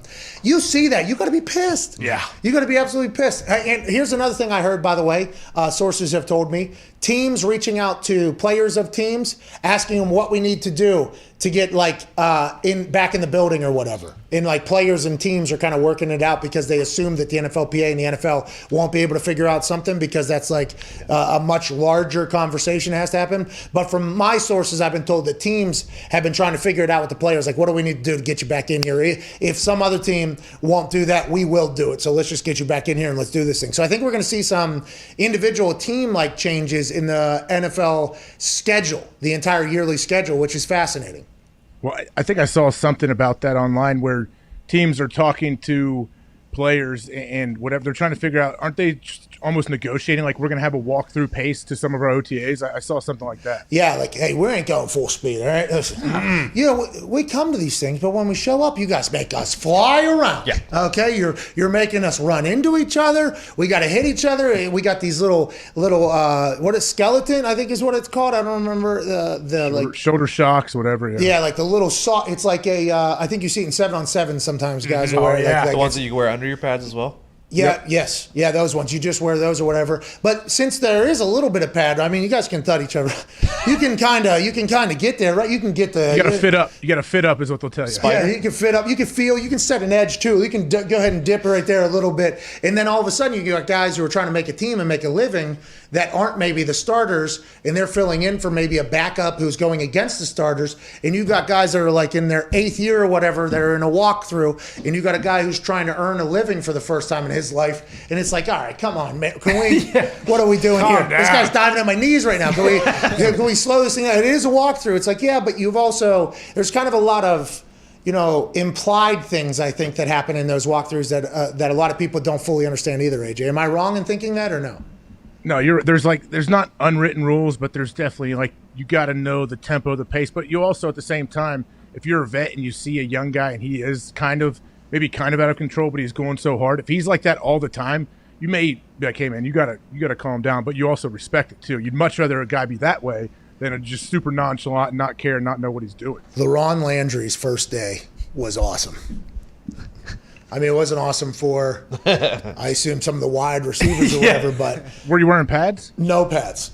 Oh. Just jerseys. Not even skeleton. Just jerseys, shorts. Hey, also, I got a text just now. John Kuhn. Those are spiders. A lot of people Spiders. Thank you, Kuhn. John Kuhn.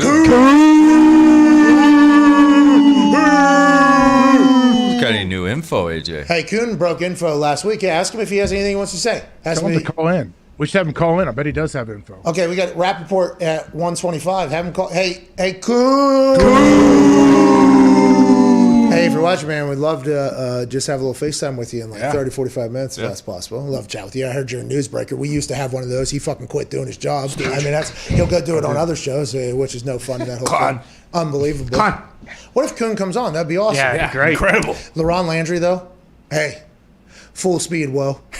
Hey, full speed, whoa. Everything. If it was a run, he was fitting through. If he had the A gap or whatever, or B gap, whatever it was, he was sprinting all the way through it. Everybody else is walking through. It wasn't. If it was a walkthrough the day before the game, if it was a walkthrough in mandatory OTAs, the first day he showed up. Okay, after we signed him to a deal, he shows up. He's like, it looked like 255, maybe 260. I don't know. I don't know what it was, but it was one of the most impressive bodies I've ever seen in my entire life. He walks through, everybody's like, God damn, look Holy shit. We got a guy. We got a guy. He was incredibly hilarious, insightful.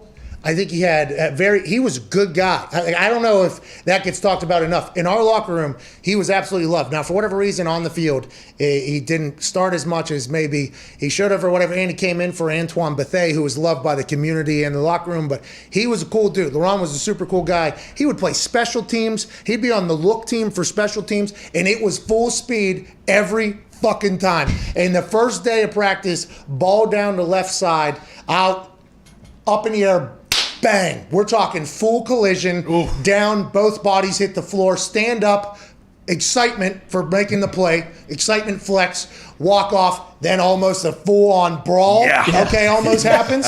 A full-on brawl almost happens. And then a conversation is had, in the team huddle at the end of OTAs where it was like, listen, this guy goes full speed.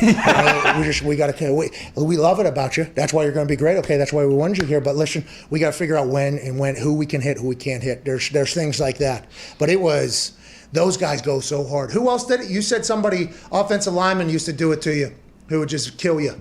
Oh, Zeitler in Cincinnati. I think I talked about they were in a screenplay first OTA ever. Just headbutted me into another century, and I had to stand up and still be all right. It was terrible. And by the way, we're going to run that again. We're going to run it again. A lot of that in OTAs, by the way. Run it again. Run it back because they're trying to still figure out plays and everything then too. So that happens, and let's go back. Let's actually go back to play 4 on the sheet. They go back. It's like, whoa, that's 3 plays ago. That is, we are going to be here a little bit. So I would assume guys, now this is me just watching on the sideline, by the way. So I did feel bad for you guys when it was going on out there. But I assume whenever it's like, hey, we got to replay that because the offense necessarily didn't succeed and you potentially did just get headbutted and they're like, no, we got to do that again. You're like, okay, I'm going to tap out. I need somebody to come in. Is that what happens or do you just have to do that again? No, I mean, you're never able to tap out, especially in a practice. There's no chance. No, if you have to redo it like that, a lot of times, defensive players will take it out on the offensive players in that repeated play. And then there's a fight. So what we're saying is even if it's walkthroughs, if there is any chance of a competitive edge or maybe somebody could earn a job because of it or something because speed kills matchups. That's everything. So even in walkthroughs, if you could potentially, kind of separate yourself on film. That just leads to other things. It just always happens. It always seems that. Now, granted, teams are able to do it and do it professionally, but learning how to practice is just as big of a thing for young players as is learning the offense as well. The bodies on the ground thing, that first regime I was with, with Peyton and Polian and Caldwell was there, not Dungy. Man, somebody on the ground, it was almost like, whatever, don't do what you just did right there, okay? You could tear an ACL, and you do not matter as much as Dwight Freeney does. Okay, so do not do. It was like practicing was almost. a perfected craft. There was never balls on the ground. It felt like just everything was awesome, you know? And then you watch the next regime, it was a younger team, watching the walkthroughs become what I got a chance to see from like the Peyton squad and what, even on the defensive side, the communication and everything like that, kind of watching that whole thing grow. It was how people practice thing was very interesting to kind of see it. A lot of guys lost jobs because they couldn't practice. If you're reckless, yeah, absolutely. If it happens over and over again, everyone is going to fall down at some point. Things happen. But if you continue to be that guy, good luck. Good luck hanging around. Get him. Who's this guy? You're good at football, pal, but we can't. You're not as good as this guy. You're going to kill him every day. See you later. There was a video going around of CJ Deuce from the Houston Texans. Oh, Charles James. James, yeah. He's hilarious, by the way. He was on the Colts. I got a chance to meet him on the Colts. He was hilarious. He was giving a speech during a training camp practice to a rookie. He was like, hey, we got to communicate, because if we don't communicate, they're going to get our asses out of here. Okay, we're going to get fired. We need to communicate. And the rookie was like, calm down or whatever. And he was like, no, hey. If this is not calm down, we will get fired if this is not. That's the difference, you know. And I think that is why it has to all be negotiated. I think it all has to be negotiated because there are so many jobs at stake. Like there has to be written rules on this can happen, this can't happen. Because if it's just implied, there's always going to be people that are going to take advantage of it. Joining us now is maybe a man who can give us a little bit of information on where this conversation is. Also can tell us about how these schedules have been leaked. And was it him that was doing all the leaking? Ladies and gentlemen, insider for the NFL Network and NFL.com, Ian Rapoport. What's going on, dude? What's up, guys? How you doing, man? Hey, just hanging out. How are you? Are you on TV today? I assume big day on TV with all these leaks. Oh, yeah. Are you guys acknowledging the leaks on NFL Network or no? We are not acknowledging them. I am certainly not acknowledging them, and I do not stand for schedule leaking. Other leaking is totally fine, especially when it involves me breaking a story. That is, like, I'm all in on that kind of leaking. Yeah. Schedule leaking, I'm not in on at all. So I will ignore all the schedule leaks, unless, of course, Fox and Friends or whoever else decides to announce it this morning. That's also fine. But I will ignore all of it until 8 p.m. tonight or whenever our show is, and then we will have 3 hours talking about the schedule, which many people will watch. Okay, so let's. AJ obviously and I had heated conversations about the schedule leaks. I mean, we are pumped. I mean, that opening matchup, Tampa Bay, allegedly. Obviously, you can't talk about this. Christmas, allegedly, Colts, Cardinals, Browns, Packers. Oh my God! I mean, there's a lot of games potentially. Is there any chance that all these leaks were a master plan by the NFL, just like Kim and Kanye did with false names that they're trying to figure out who the rats are? Or do you think there is a chance that these could get leaked and these could be the actual schedules that we're seeing all over the internet? You know what? That's a great question. I'm going to save some of the leaks and compare when we get the actual schedule later. I mean, I'm always surprised when big news holds. Like when I have something I've been working on for like a couple weeks and then I break it clean with no one else knowing about it, I'm always like, wow, I can't believe that didn't leak. So people talk. I assume most of it is legit, but I haven't, because it would be weird just to put out a completely fake thing. These are real. But yeah, I mean, I don't know. You can't talk about them, obviously, but the ones that we are seeing are real. We're pumped up about it. Go ahead, AJ. Ian, so we see how everything NFL does. Was that a text? It was a text. It was actually a call and then a text. So it's important. Call me back. Let's see what it is. Hold on. Yeah. This could be. Call me back. This could be interesting. Yeah. It's nothing big. You know. Come on. Oh. Response, nothing. Terrible response. You stink. Go ahead, AJ. Bad source. So we see we're talking about the schedule release, which is crazy to think of how much attention gets paid to it. And I know the NFL continues to grow. Like, is the NFL always going to continue to grow? Like, or do you ever is there a time in the future where the NFL maybe isn't king, isn't this giant? No way. I don't see how. You know, and I feel like with gambling being like welcomed in to the world, I feel like it's only getting bigger. And it's been interesting. Like, I'm not a big gambling guy. Obviously, I don't gamble, and I'm also not allowed to gamble.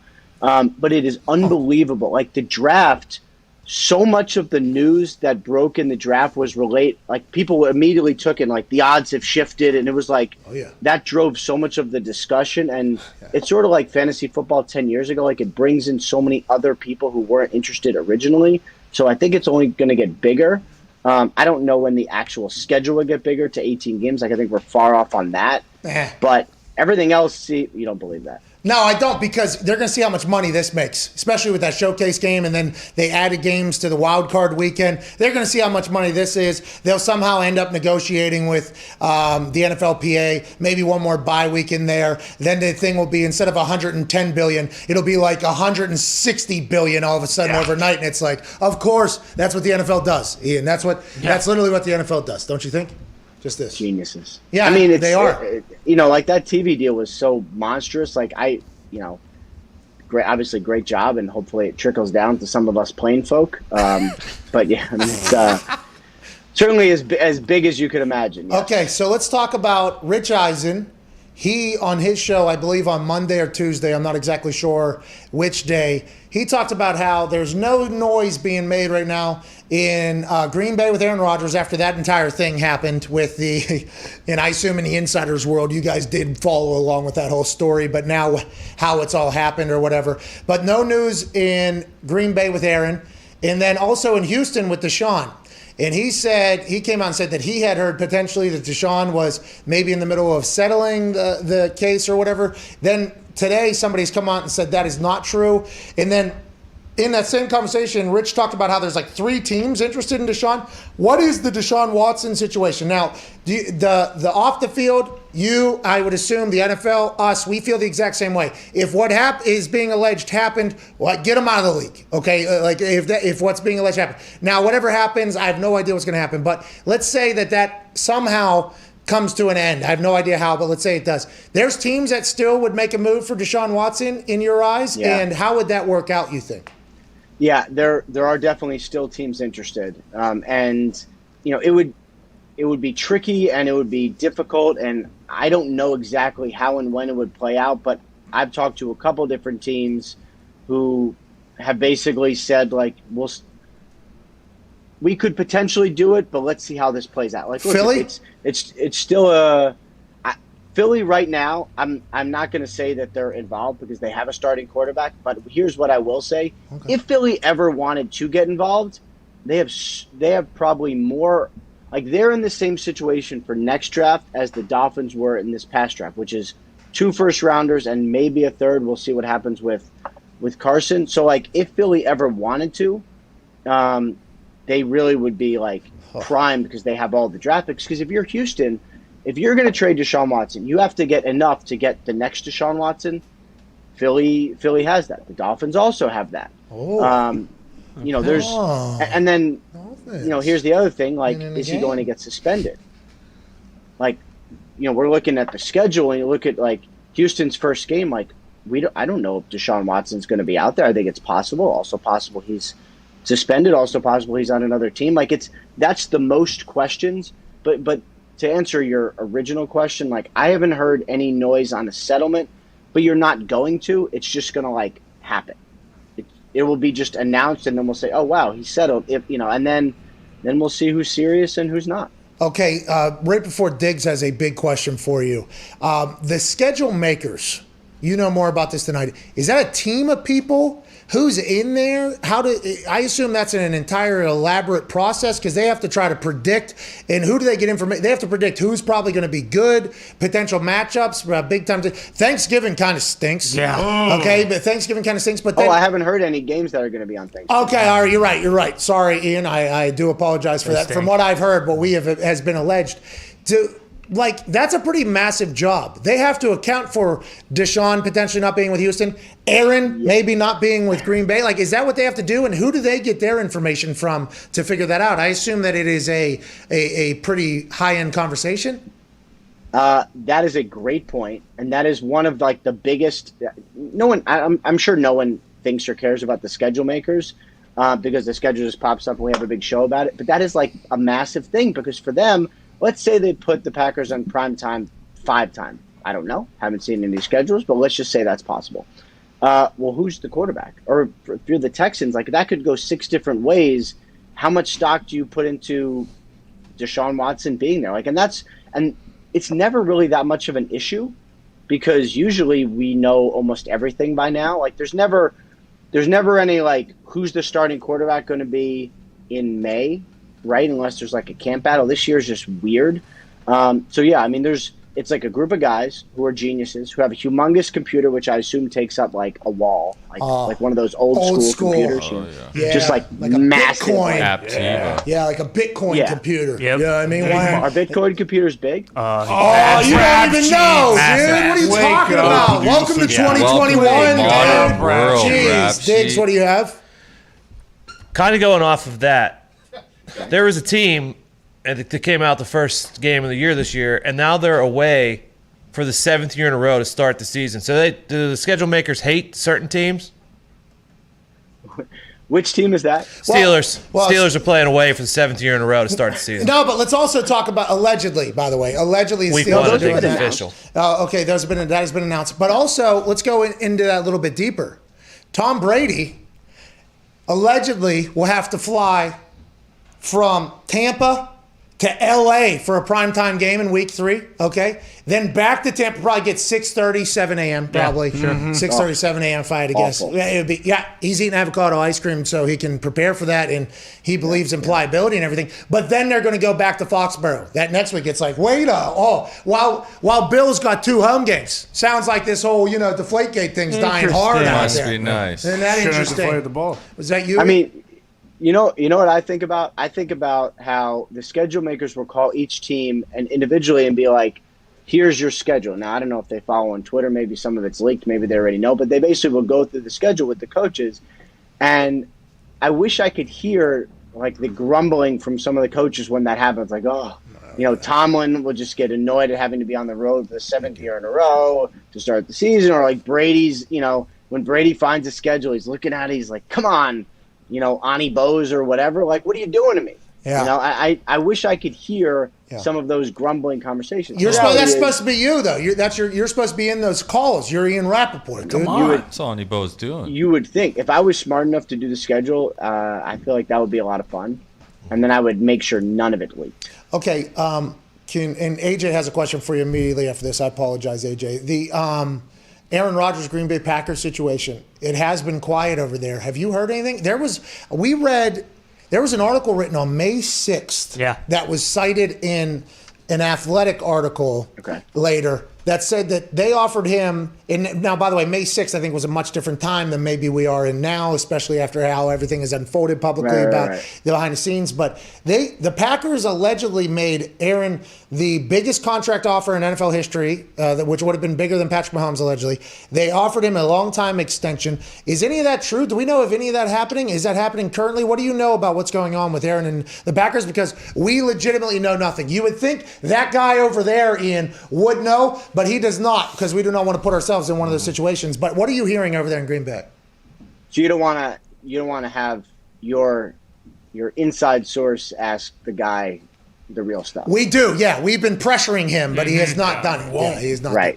It's honestly kind of messed up. But this is why you have sources. You could be like, "Come on, man! Like this is your time." Thank you, Rep. Thank you. Anyway. I think AJ views him as a friend, not a source. But Ian is our source. Ian's the source. Here's what I would say, and all due respect to AJ, too bad. Ian dunked on AJ. Like Shaq through the legs. Oh my God! Holy shit! Wow. Yeah. No, here's what I would say about. Jeez, AJ, here's what I would say about Rodgers. Oh, shut up. I do believe the Packers have made him a significant offer. I don't know if it would have made him the highest paid quarterback. And the problem is the way the Packers structure deals, it's hard to say. Like, yes, theoretically they could offer him $70 million a year, right? But if only the first year is guaranteed, which is how the Packers structure him, if most of it's in a signing bonus and then everything else is pay as you go, I don't know if that's what Rodgers wants. Like, to me, it's not about the overall yearly average, which is what we sort of talk so much about when contracts are done. It's about, from what I understand, security and him knowing that he is the Packers starter going forward, guaranteed contractually. So I haven't ruled anything out. Like, I've seen some of the stuff, and I think AJ, believe, was quoted, and then James Jones saying that it's potentially fixable, I think, if I'm correct. I would agree because there are different ways to make this happen. When that happened. Ian, who do you think's the point guy there in Green Bay? Like, who is talking to Aaron's agent? I know there's 3 guys up top at the executive position. I know Mark Murphy's the president. Who do you think is doing most of the work?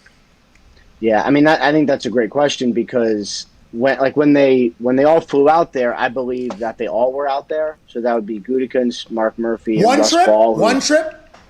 I'm not sure it was one trip. I could have been multiple trips. But, it isn't, I mean, AJ, as you know, like, it is an odd organization because there's no one owner who would say, look, get this done. Like, it doesn't work like that with the Packers. They're just a different organization. There's no owner. They're kind of fucked because of that, actually. Yep. There's they got no seat at the table either whenever rules are being made and decisions and everything like that. It's tough. It's just it's a different place. But again, there are ways around this. There are ways to make it happen. I think it certainly seems like Rodgers is frustrated at Gutekunst the most, probably because he drafted Jordan Love, and obviously that's something that doesn't exactly sit well still with Aaron Rodgers a year later. I just don't know that it's anything that could never be fixed. Like, we've seen this before where, like, let's say a player requests a trade, or Russell Wilson's a great example. A player's all out. This team is terrible. I hate them. And then the contract gets done. You're like, we worked it out. Or you just, we've seen harsher situations get worked out. I'll say that. Okay, Connor. Rapture, we talked about this in the first hour, but when teams are getting selected to play in London, do the schedule makers account for how much revenue the stadiums make per game or no? You mean as it relates to the specific team? Like, could a specific team? I don't think so because I believe the games get sold out anyway. Like, there's a lot of interest over there. Now, obviously, the Jaguars always get one because of their interest in London, but I don't think it's the individual teams. I think it's like how much revenue would they bring. I think it's more like everyone kind of gets a turn. No, but we're talking about people losing a home game, right? Because Jacksonville that pool would lose because their stadium now. Granted, I assume with Urban, with Trevor.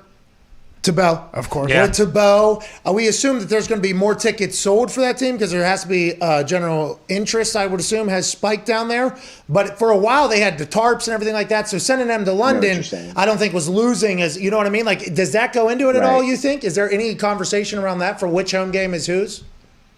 I don't know firmly the answer to that. I just know that everyone sort of gets a turn.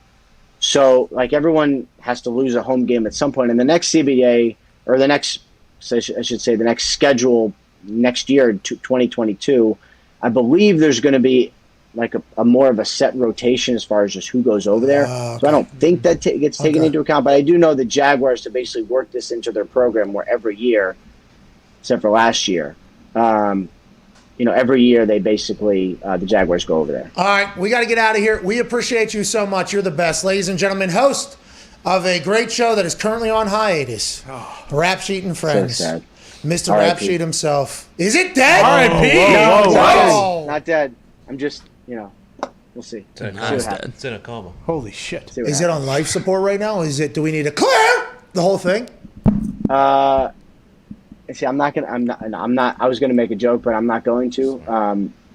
So it is on life support, but again, similar to the Aaron Rodgers situation, I haven't ruled out anything, and I've seen podcasts come back from worse. Hell yeah, Ian Rappaport. Yeah! Thank you. Way to go. Hey, that's a gritty podcast. That thing will survive. Oh, yeah. Has to. That thing's got grit. All right, we got to get to a break. AJ, you didn't deserve what happened in there from Rappaport. We'll talk about that on the other side, and also a little bit of follow-up to everything we learned there. Go ahead, AJ. Hey, John Kuhn 205, he said. Let's go! It's a little afternoon mental vacation with the dumbest show in the history of shows. Pat McAfee Show, Wednesday, May 12th, with AJ Hawk, John Kuhn in 20 minutes. The boys and your phone calls to wrap up hour 2 here. 1-833-4-McAfee. We'll talk to you then in 4 minutes. See ya.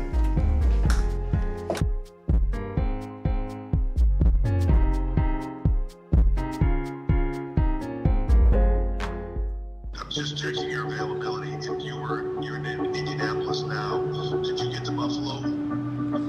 Yeah, I got a plane that's supposed to take me down to game day anyways, so I could definitely have it go to Buffalo first.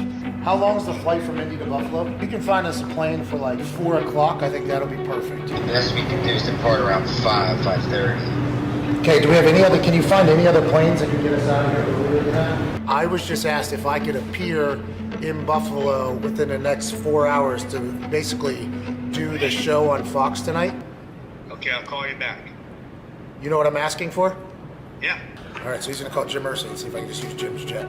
He's calling me back shortly, but just start packing. Hey. You're the absolute best. Does this sound like a potential yes you're saying? He's the fucking best. I would be so thankful. Hey, this is really cool. I don't know how many billionaires would do this for people that have worked for them in the past. This is awesome, and I can't thank you guys enough. Can I take a kendo stick to his back? We'll talk about it when you get here.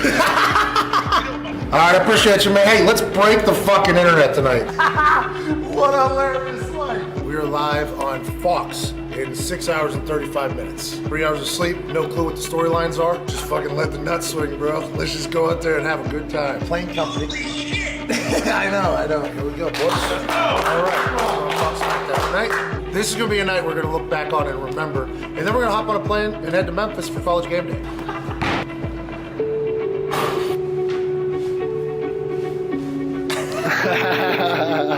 I think this is a joke too. I just want to let you know, like, this is a Truman Show. I very much understand that this is not supposed to happen. I got the text at 1:42 p.m. today from Mr. H that says, "Have you heard there have been some travel issues? Can you make your way to Buffalo?" Jim Irsay, owner of the Colts, literally lent me his plane. Might be the most confident I've ever been on in something. I didn't know we were that good of friends, to be honest. I was throwing a Hail Mary, and he responded and said, yeah. So I got here about an hour and a half before the show, and to work with Renee, Tom, and be on SmackDown with a bucket of makeup on my face. This has been a dream come true bucket list type situation here in beautiful Buffalo, New York. Come on, boys, we're going to be on cable.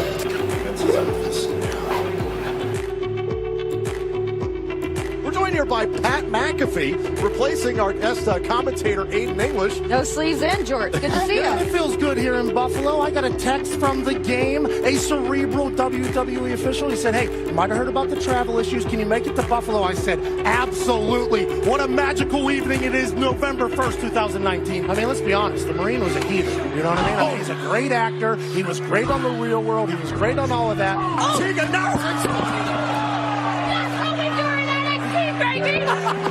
That's how they do it in NXT, baby.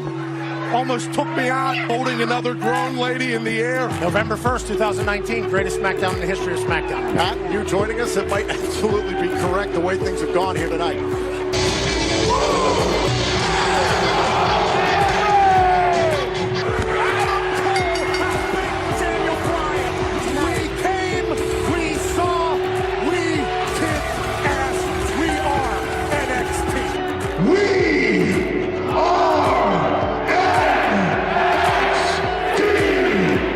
SmackDown in the history of SmackDowns, November 1st, 2019. It's documented. I had a good time out there, man.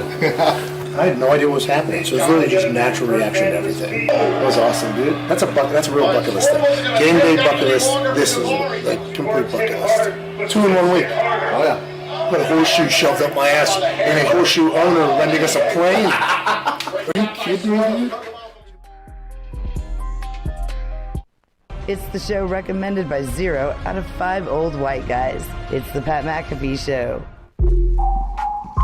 I think that's a factual statement there. Oh, what is this? DJ Griffin's in the lab. This one's called putting pucks in, which is what the Pittsburgh Penguins do, and the Boston Bruins don't do. Yeah, right. We'll see you in the second round. You stink, pal. You wish. We got pasta. You're going to need a lot more than that. Ovi's got Chara this year, pal. And Oshie coming fresh off an inspirational hat trick. You don't know shit, dude. Oh, you got pasta. The guy was rolling around on the ice the other night after he got dick tap. Oh, dick taps, John. There's no room for that in the game, boys. You can't be doing that. You soft ass. Let's not. I'll read dick this. Taps do hurt. They do hurt bad. I would have been down on the ice as well. But exactly. I'm not a hockey player. If I was Sidney Crosby, go ahead and whatever stick dick antics you want to pull, I'm skating right through it because I'm Sidney fucking Crosby. Pittsburgh Penguins' greatest hockey player of all time. Pasta and hockey player's goddamn goal scorer. All right.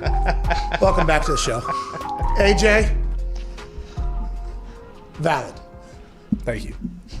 AJ, but he stinks. That's not true. Yeah, because you just said he doesn't even play the sport. Yeah, no, I saw something the other day. Only Sidney 3 does players. everything. That guy eats, sticks to the dick, and scores. Cool. That's cool. I love that he does that. Yeah. That's a great asset to the Bruins.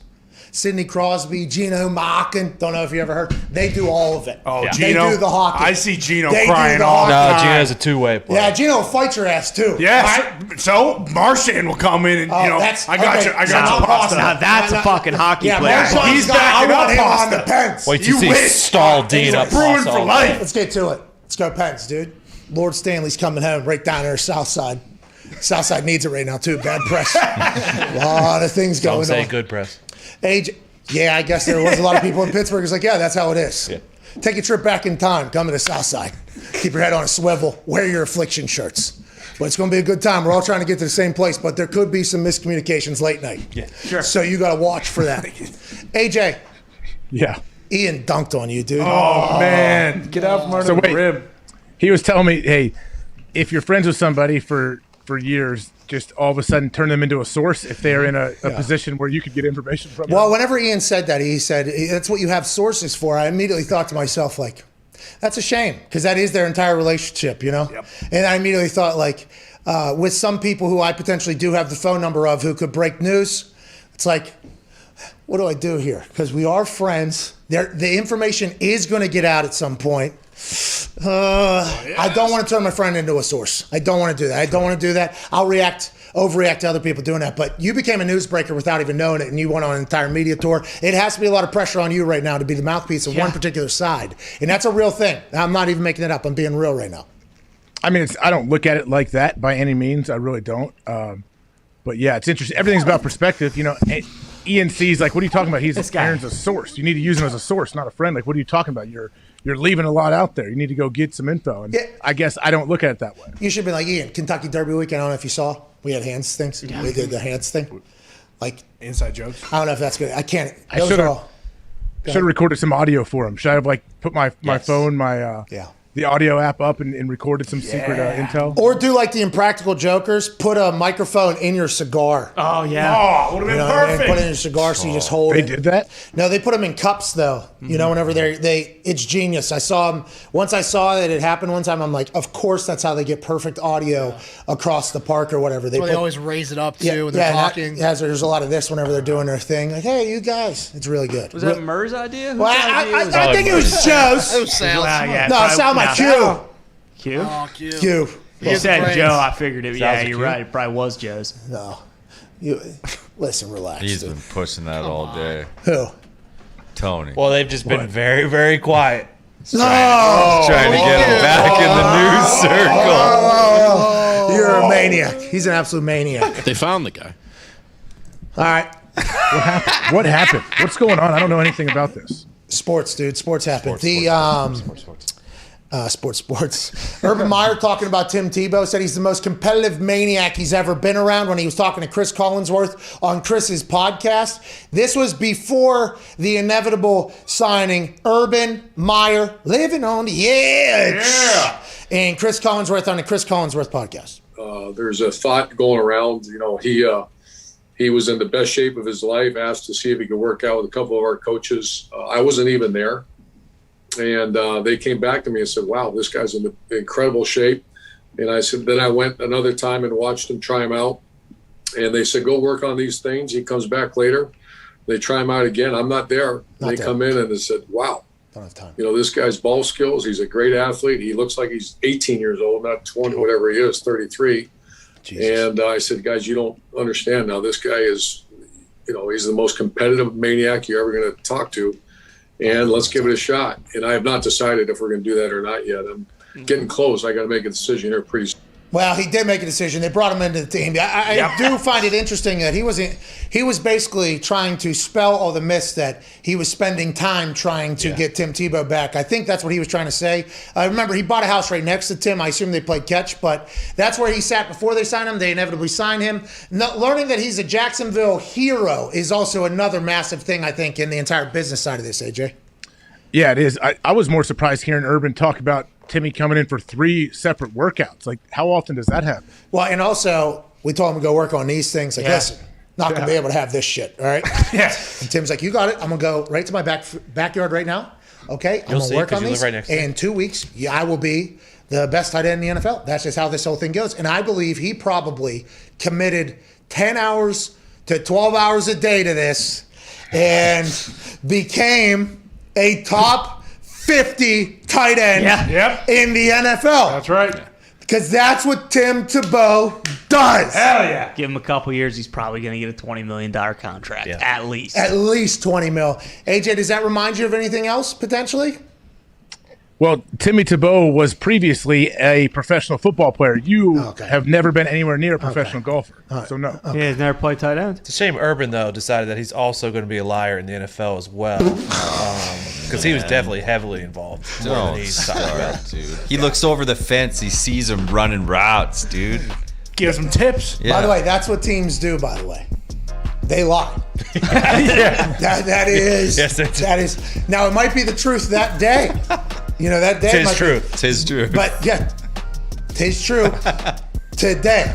You know, there's a lot of things that change, though, overnight, it seems like, with NFL teams, but that's going to happen in the ever-changing world of the NFL. Hour 3's on the other side of this break with John Kuhn. AJ, 10 seconds until the hard out. What should we expect from John Kuhn?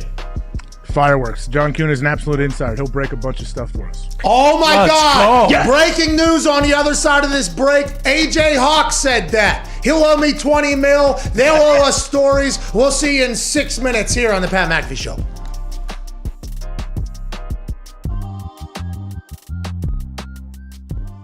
We are moments before going out onto the field and kicking some field goals to raise a crap ton of money for the kids.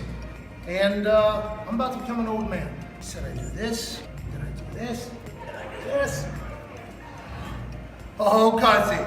Oh, my God. You want a little bit of that grandpa. Hey, you see, you go, and then, I'm just so excited we can raise some money because that's what we're here for. What's going on? Hey, hey, hey. It is hard to see down.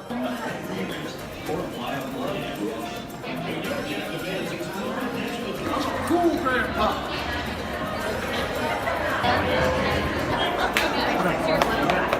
There's no way I lived this long in real life.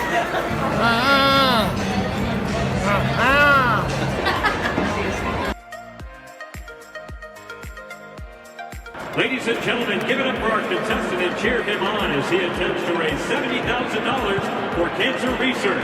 On your mark, get set, go!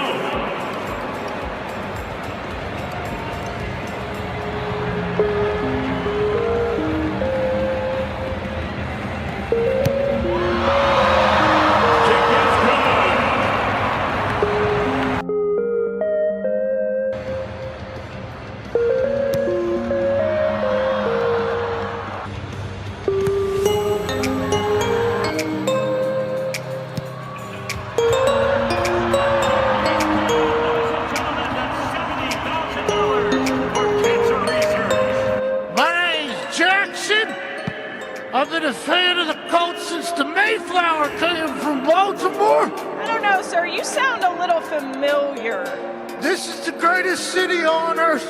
And ladies and gentlemen, it was my honor to raise $70,000 for cancer research. Sorry, I missed a couple. I'm an old man. Let's go. Ladies and gentlemen, give it up for Pat McAfee and $70,000 towards cancer research. Go Colts! And the ball's leaning back.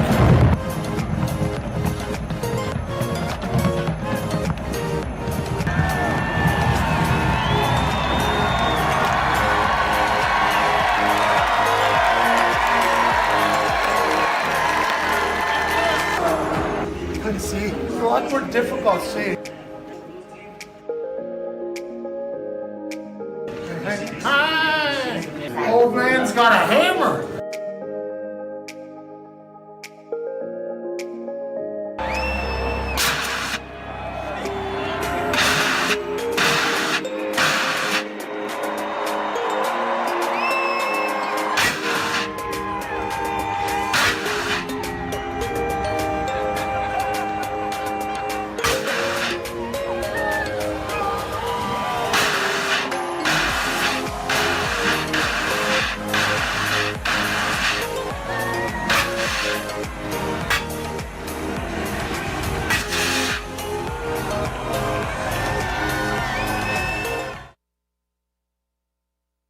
Look, I don't understand the whole legal gambling thing. I've been gambling illegally my whole life. I don't get what you mean by FanDuel Sportsbook.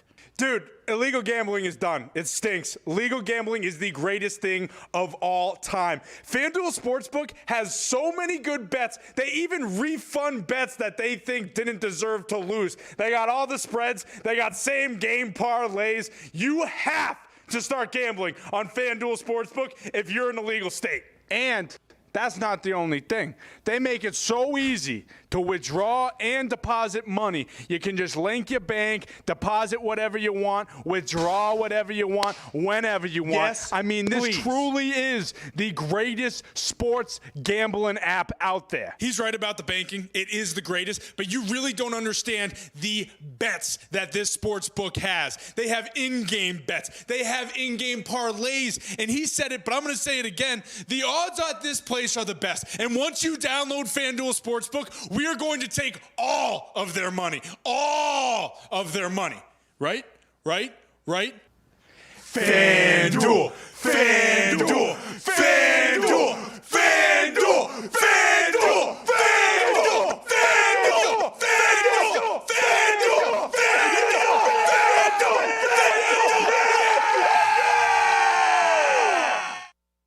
McAfee at the top of the key. 5 seconds. 4 seconds. Step back. 3 for the win. It's good! Splash! It's not Sunday because the bank is open!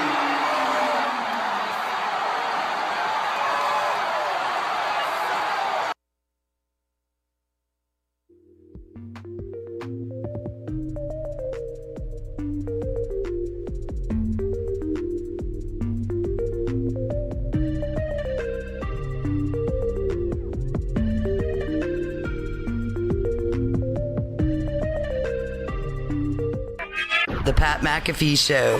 There'll be no rules for our guests, for us, for the things we can talk about. Speaking his mind. I've never had a problem expressing my opinions or my thoughts or anything like that. While being relatable. I haven't had that manufactured fake-ass celebrity that a lot of people have whenever they go on those big networks. I've had a chance to really build my crew, build my following, build my audience. And ridiculous. What am I supposed to do? So I'm supposed to look at something that I can definitely afford and say, nah. Is that what I'm supposed to do? The Pat McAfee Show starts in 3, 2, 1. Welcome back to that show, Hour 3 on this Wednesday, May 12th, 2021. All the boys are here for this monumental day. Yeah! This is a big-time day. Yeah. Shout out to Twine for that beat drop. AJ Hawk is here. How you doing? Yeah. AJ, listen.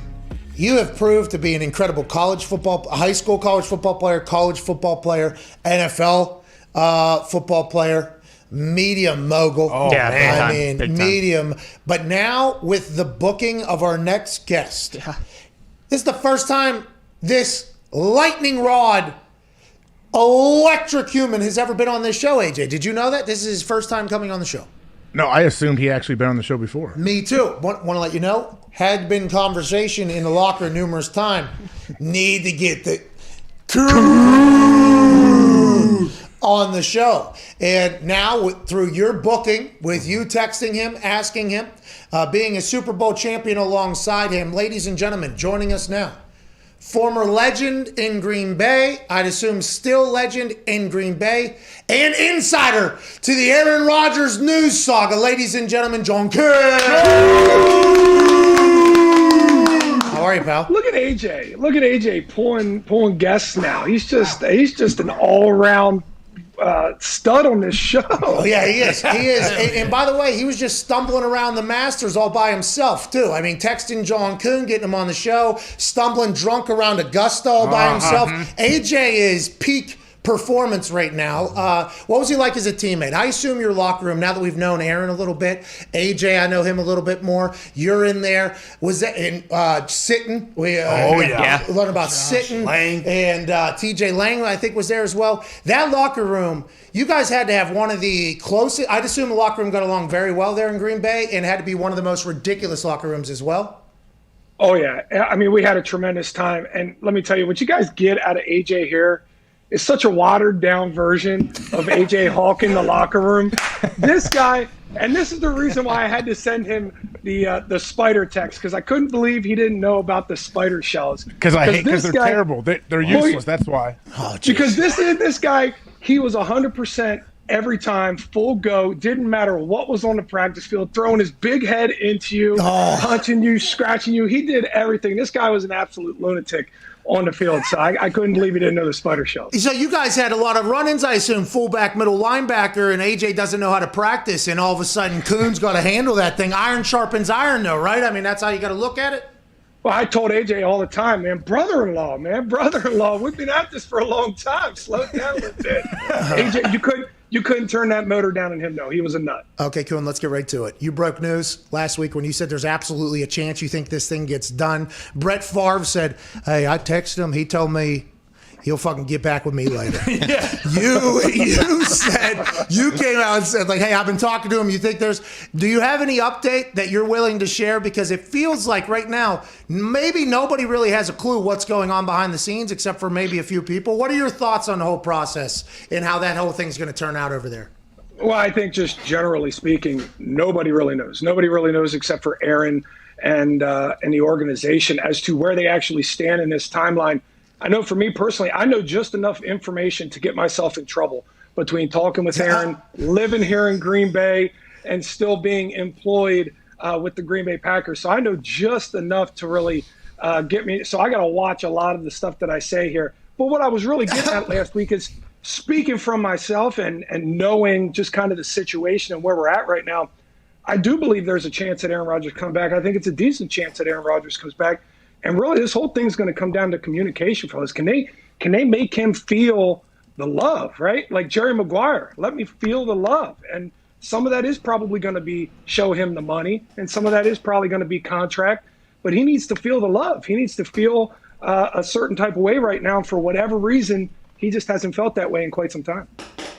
Kuhn, what's it like in Green Bay right now? Like, we know how crazy the fan base is. What are they doing? Like, what's it like just going around day to day?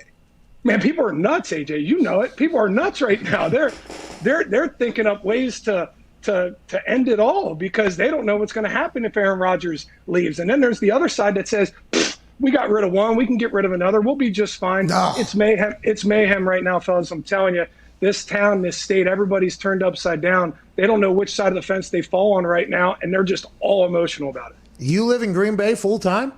Oh, yeah. Yeah. Let's go. Good. Warrior.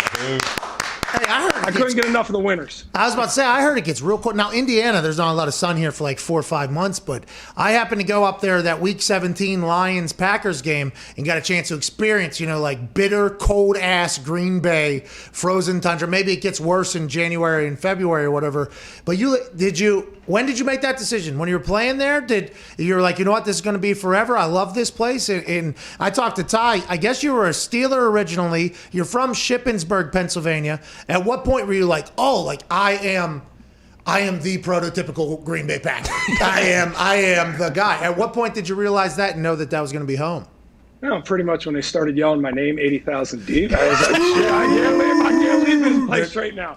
But in all reality, I mean, I was here for 9 years with AJ, and it was one of those things where towards the end of my career here, I knew it was getting close.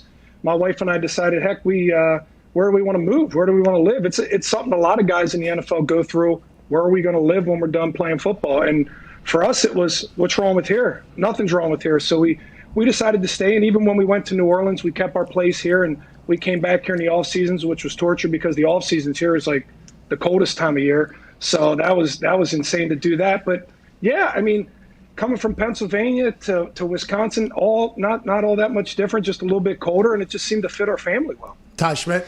Kuhn, you alluded to it, 80,000 deep. You're one of my favorite Packers of all time, just a gritty son of a bitch. I loved watching you play. You already alluded to it going to head-to-head with AJ a couple times. He's told us how he's had guys that basically have just like disintegrated his teeth into dust. Were you ever getting the best of him, or like you said? I mean, we kind of know how he is. Well, I don't know. I mean, what were those really like? Look at his head, Ty. Kuhn, take a look at the size of Kuhn's head. Yeah, but look at your fucking jaw, dude. That's the only reason I could not, brother-in-law. If you're not going 100% against Kuhn, he's going to knock you out. You have to just protect yourself. I'm not gonna kid around. We had battles, and it was because AJ would never slow down, so I couldn't slow down. And if it's any point in time, if we could have came to the table and just solved this as men and like talked this through, we probably would have lasted a little bit longer. But the fact that I think we were both too proud to ever, say, no, okay, well, I'll slow down a little bit, but I need to trust that I don't know if we fully. Oh, this is awesome! This is awesome. You guys, good friends off the field, yeah. Oh yeah. Every day at practice, it sounds like, no matter what it was, neither of you would swallow your pride enough to be like, I'm not going 100% today. Neither of you would do that. How many years? When you're going against your friend, you have even more. You can't let him get you even more. You gotta go even harder. But let me tell you something about AJ. Okay, so when I first got to Green Bay, AJ was still all swolled up. AJ from from the horseshoe, right? Yeah. He was still enormous neck, like enormous arms, like just big rocked up dude. And trying to go nose to numbers with him was just a grind every single day. But then AJ realized I got chased backs out of the backfield and start covering them on routes. And AJ started slimming down, and AJ started running faster. And that's when I was like, all right, AJ, just give me a little bit. Just give me 5 more pounds so I could try and push you a little bit. That's incredible. Was there anybody that's back in the day when you were a fullback? I mean, that was big bodies. It was a lot of big bodies like AJ was, and then he changed, and the game has changed completely. And AJ, by the way, I don't think he has ever come out and been shy that he is a crown of the helmet to the chin guy. Yep. And they might change football, but this is how leverage is. And this is leverage, and this is what football is leverage. So USA football and I play football and all that other shit do not love when AJ comes out and starts speaking about football. But was there anybody that you had to go against yearly that it was like, okay, this particular week, it is me in a cement mixer? Like, is there anybody through your career that you knew was just going to be, okay, it's going to be a battle on Sunday, Monday, or whatever day of the week it was? Yeah, I mean, we had some badass linebackers in the NFC North. You talk about like E.J. Anderson and Lance Briggs, and even people, our scouts used to come down to the room and say, Urlacher doesn't come downhill. I used to tell you, he doesn't have to come downhill. He's 275. Like he can take one step forward and just be an absolute, stalemate. Like just kill me with one step. So I mean, we had real studs in the NFC North to go against, multiple times a year. But AJ will attest to this. We had an absolute maniac on the team by the name of Robert Francois. And I had more hits with that dude at practice. He didn't care. He had absolutely disregard to the technique, to his own lifestyle, to his or my head. I mean, mine even less, but he could have cared less about anything. That guy was a grind to go against every single day because he was all about the explosion at the point of contact. And it was tough, man. Those guys make you better. Well, and by the way, I just learned about this person's existence here. I should have known, but that's like somebody trying to make a team, though, like trying to put put a living together for their family. And that's why these OTAs conversation, I think, is such a big deal, because a lot of the vets are like, it's not just walkthroughs and this. It's also these turn from, a walkthrough into, one person has to do is a little bit of a spark. And then, by the way, that has to be answered then with a spark. And then if that just so happens to lean into some other people, there's going to be real, because everybody's trying to get a job and a competitive edge and everything like that. This OTAs thing could get interesting. Where do you stand on that whole thing? Because it sounds like the players that had the virtual offseason and then the ramp up into training camp last year loved it. But I don't know if that's just an easy thing for everybody to put in, especially because the collective bargaining and all that shit of it, Kuhn. Pat, I don't remember exactly, and apologize for not knowing this, what year you came in. 2009. But we had 2 of these. Yeah. We had 2 practices a day with full pads when we were destroying each other, and you'd walk to practice. You couldn't feel your neck walking down to practice, and you knew you had to do it all over again in the same day. I think what the players are trying to do for themselves, it's only going to extend careers. It's only going to make them feel better. It's only going to make the job more enjoyable. I don't blame them one bit for trying to get every square inch that they can in this bargaining deal. You got the coaches on the other side. Like, we got to get these guys ready. Yeah. It's a tough balance in between the two. But you talk about OTAs, and I can remember a man at the end of his career, Jeff Saturday, came to us in Green Bay, very last year of his career, right? And we were in OTAs, and that same exact man I mentioned a second ago, Robert Francois, came downhill on an A-gap rush, ran straight into Jeff Saturday, and Jeff said, I'm taking 2 weeks off, fellas. Concussion, I'm out of here. I'll see you in 2 weeks. And he did. He took 2 weeks off. But Jeff was a big union guy. He knew what he was doing. He was setting the stage for the guys now that are playing now. But yeah, this stuff happens, and it's real, and that's why there's a power struggle right now for how much practice is the right amount of practice. Kuhn, what about all this? What do you think is going to happen? Like, I don't know if there's how many players maybe going into the facility there at Lambeau to work out. We're hearing different stories about all of these different teams. Like, did you think that the players were actually going to band together and all not go in person for these OTAs? Well, I suspected that there was going to be some of that, right?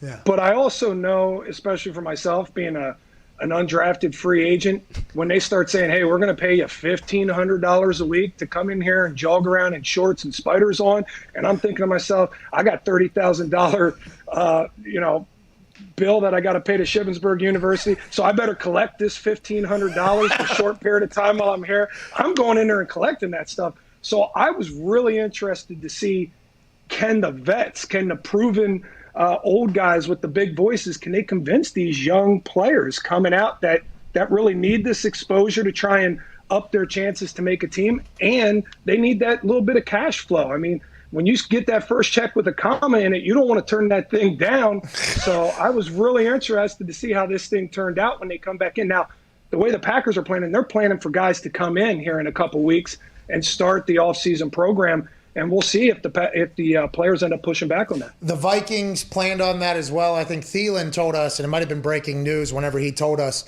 they're going back in the building next week amid this whole struggle. They're like, if anybody's back in the building, we lose all leverage. So if another team is working out, like the Patriots allegedly have 50 people in the building or whatever, if other people are doing it, we're losing our leverage and we're not getting as good as that team's getting. So there's teams deciding, which we all knew. Hey, Kuhn, we all knew. I mean, we were all hoping, good luck out there, but I thought it was going to be pretty difficult for Trevor Lawrence to do that speech at the press conference, with Shad Khan meeting him coming off of his plane and saying there, and then Trevor Lawrence saying, you know what, fuck you, I'm fucking out, okay? We're changing these OTAs. I've never experienced one. You just paid me like $20 million, but I'm out of here, dude. I didn't know how that was going to work. It is interesting. Hopefully it'll change some things going forward. Schedule release day.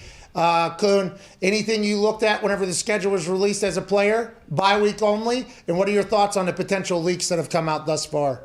Well, yeah, you always check the bye week. You always check to see when the worst period of your schedule is going to be.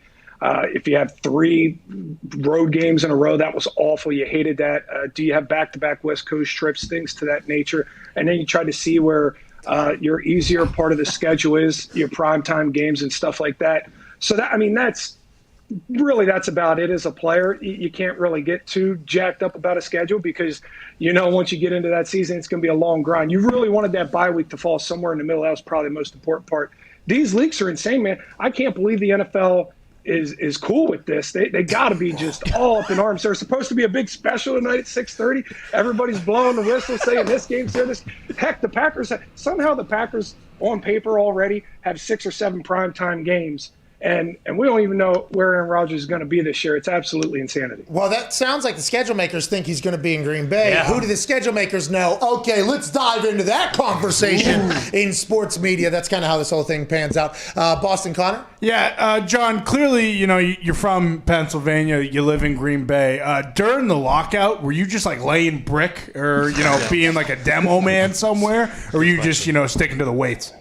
Man, you're going to love this. I went to the YMCA, I worked out at the YMCA. Yeah, I'm just in there pounding weights with guys that got wraps around their knees, doing squats with 500 pounds and stuff. And then they come right up next to the football player that they know the football player is, and they start. They're getting after me because they're squatting way more than I am in the gym at that point in time. I'm just in there trying to get a good sweat on, not get hurt. I was going to be a free agent that year. So my most important thing was let's not get hurt. So, okay, I'm going to get a little cardio, go play some basketball at the Y after I work out. Oh, sure. I mean, took a shot right to the head, got 8 stitches in my eye. We got to calm that one down real quick. I planned on playing pickup basketball as well. And then as soon as they find out who you are, everybody in there is going as hard as they possibly can at you. As hard as they possibly basketball? Yeah, me neither. I'm like, yo, come on.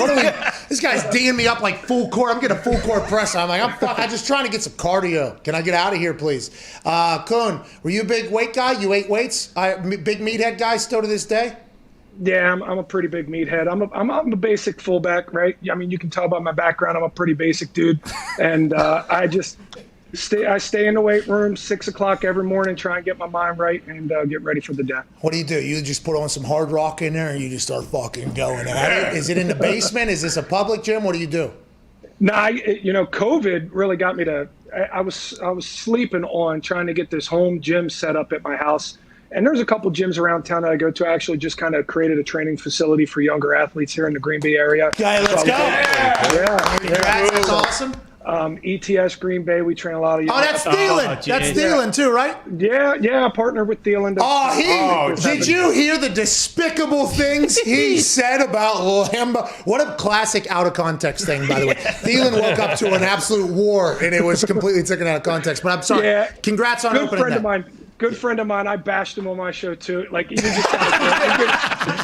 open the green light, you take all the shots, just start shooting away at him. So I did the same thing. But yeah, so COVID got me to start actually getting some stuff done. I think my wife was pretty happy because now there's not a room with a bunch of junk laying around. It's actually organized somewhat, dumbbells and some barbells and a couple ellipticals and stuff. So. Oh yeah. I would love it. Like AJ in the morning. AJ, what do? You listen to death metal in the morning when you're getting after it every morning? No, I don't listen to anything in the morning. My kids are sleeping. I have to be somewhat quiet. It's called headphones, dude. I wear headphones. I'll wear headphones, yeah, but no, I don't listen to death metal and bang my head off the wall. How come he hasn't given back to the community with the gym? Yeah, how come you and Thielen don't have a gym in Cincinnati? Because maybe an indoor practice facility for the Bengals. Why don't you do that? John Kuhn's giving back to Green Bay. Yes, John Kuhn's a much better man than I am. Maybe someday. Jeez. Hey, John, thank you so much for your time. You're a legend, dude. Anytime, fellas. It was a blast. When's your show on in Green Bay? 9 to noon. It's got a really catchy headline. 9 to noon with Kuhn. Oh, 9 to noon. There you go. Kuhn. Ladies and gentlemen, John Kuhn. Thank you. There you go. All right. He's lifting more weights than you right now, or you still got him, you think? I mean, he might be. Kuhn is like one of those power lifters. He can throw some weight around. What if you guys had an Oklahoma drill and it was on the? Yes. What if you and John Kuhn was the main event for the in the undercard was Boston Connor and AJ Dillon, and it was an Oklahoma fest. You should do that drill that those two kids on the internet did yesterday, and then everyone attacked them. The people are not happy. No. People are not happy. Hey, listen, people were pissed at Tebow yesterday. Yeah, they were more. That quickly changed whenever a video hit the internet of a training, a practice where one particular guy with the ball is probably going to be in the NFL, and another probable future not football player. Maybe this changes everything, but no. One had a lot more aggression than the other. Crown of helmet to jaw, gone, kid. Yeah, obliterated. Internet immediately goes, why is a 4-year-old doing this drill? The brain in the skull has not even fully developed. People are thinking that potentially is a problem. I agree with them. That's insane. But then immediately upon watching that, I thought to myself, if Axel did that, AJ, you would probably celebrate this thing. Pat on the butt. No, I don't think so. Well, first off, the defender is set up for failure here in this drill. You got to be kidding me. Just the person gets a running start at you while you're running at an angle trying to stop and redirect. Yeah, it's a terrible drill. I think the internet said that this was one of the worst drills they've ever seen. Hope that kid is okay, by the way. Also, hope that kid isn't scared to death of football for the rest of their life because of this situation that happened. The football people on the internet basically came out and said, whoever he's coaching, Sean Merriman, he said he wants to go against the coach in the same drill. You know, like one of those remember whenever that fighter, the mixed martial arts guy with MTV, Bully Beatdown would show up and just beat him. Sean Merriman and others were like, they want to do that with the coach that put that kid in that situation. Not good for football, but my immediate thought was, if that was Axel, I assume AJ would be like, listen, not good, but you saw, that's how you got to tackle. Yeah. That's how you got to tackle. That's what you would have said. Get your ass downhill. No, I mean, credit to the kid with the ball in his hand. He definitely got downhill in a hurry, and he led with his face and head, so... Probably not the way they draw it teach you. By the way, that kid, I think, has it. You know, like certainly looks like it. It is. Might be on the high school. You know, terrible. I want to say terrible drill, but I think that kid has it. I think that kid has it. I mean, maybe you should never be doing that drill, and if you do, you should probably try to pair them up a little more even than that, I guess. Oh, with mindset and physical. And size and speed and people that it looked like the one kid that got ran over didn't really understand the drill. He could have been their starting middle linebacker. You don't know. Hey, well, the problem is he I don't think he is. No, I think the kid with the ball is probably yeah. I hope that kid's okay. Obviously, we think he is. That's why he went on the internet. Drill is terrible, but that's supposed to be a sideline tackle, and then they told him also square him up too. Like I don't even know what was the end game of that whole thing. You know what I mean? It looks like they're trying to simulate angle tackling, but I don't know if the guy can put his foot in the ground and get downhill like that. I mean, yeah. What are you gonna? The little kid, his only chance there would have been just to go low and chop the dude's ankles out. Can we talk about the kid though that did the run over with the ball? Hey, yeah, man, he's a talent. That Bam was already looking at him. He's got the mindset of like, hey, I am gonna. Hey, AJ said this to us. He said, bull in the ring, Oklahoma drills.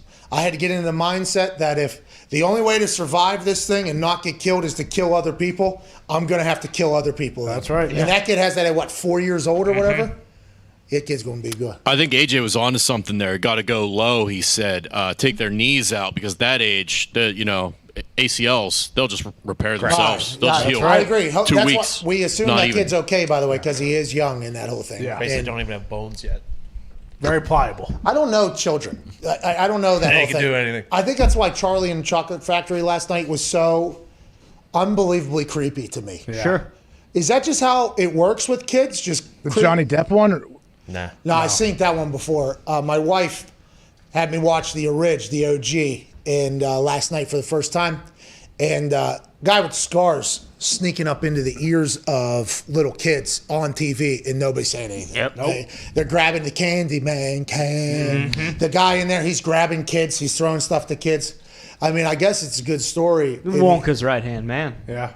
Well, and Grandpa Joe, I mean, his entire thing. I mean, it was just a wild movie. I assume you've seen this movie with all your kids, yeah?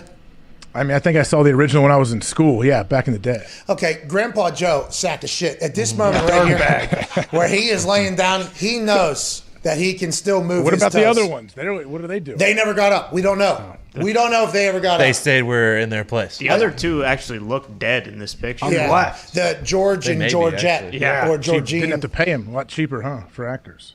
They're dead. Oh, wax characters. True. You just put like a tackling dummy in there. Dress it up. Or Don't one pay of them them. scale. The hell's going on in the back? That's mom Chuck and his mom. Charlie kissing. He just got home. Just got home. Kissing the mouth. Well, still photo. Yeah, they could have picked another time, I guess, where he probably. wasn't sucking face with his mom. But anyways, AJ, the Eagles are shopping Zach Ertz right now. All right? Zach Ertz allegedly got into fisticuffs with Hy Roseman in the tunnel before the opening week game last year. I think. I'm not 100% sure. That was a story. It probably came out that wasn't true. But the conversation of Zach Ertz and the Philadelphia Eagles not being on the same page business-wise has been one that has been talked about for a long time. I don't know if they had a disagreement or not, but this has been a conversation piece. He is alleged being shopped right now. Hey, Zach Ertz a ball player. Yeah. Oh, yeah. Hey, he's a ball player. Where's he? Is he coming to Indianapolis? Is that what everybody's assuming at this point, AJ, you think?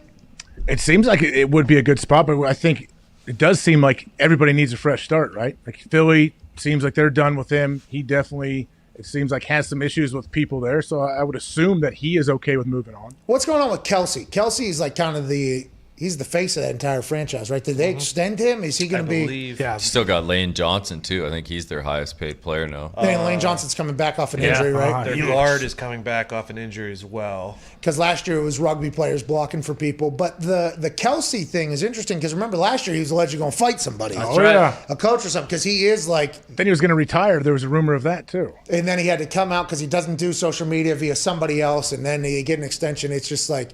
I don't know what they're doing over there. I don't know what the plan is, but Rappaport said that they are loaded with picks next year if they were to want to make a move, and they have the arsenal to be able to go acquire some good players. So who knows what's going to go on in Philadelphia, though. The Eagles are an interesting case study 10 to 15 years from now. Statue was made within the last 5 years of two people that won a Super Bowl for him for the first time in 50 years. Those both have been kicked the fuck out of town. Yeah. See you later. Don't want you here. Can't get the hell out. Fascinating stuff. Well, and Ertz has to go to a place that's willing to pay him after this upcoming year, right? Because the whole dispute that he had with Howie was that he wanted an extension. Yeah, give me a little. And they drafted that tight end, right? They brought in a tight end who was really good. Goddard. Yeah. Right? Really good. Yeah. That was the entire conversation why Zach Ertz was mad because he was good and they think the contract isn't going to get re-upped or whatever. It's all bullshit, dude. Yep. Yeah. Hey, we got games, though. Hey, we do got a schedule release. Hey, AJ, schedule.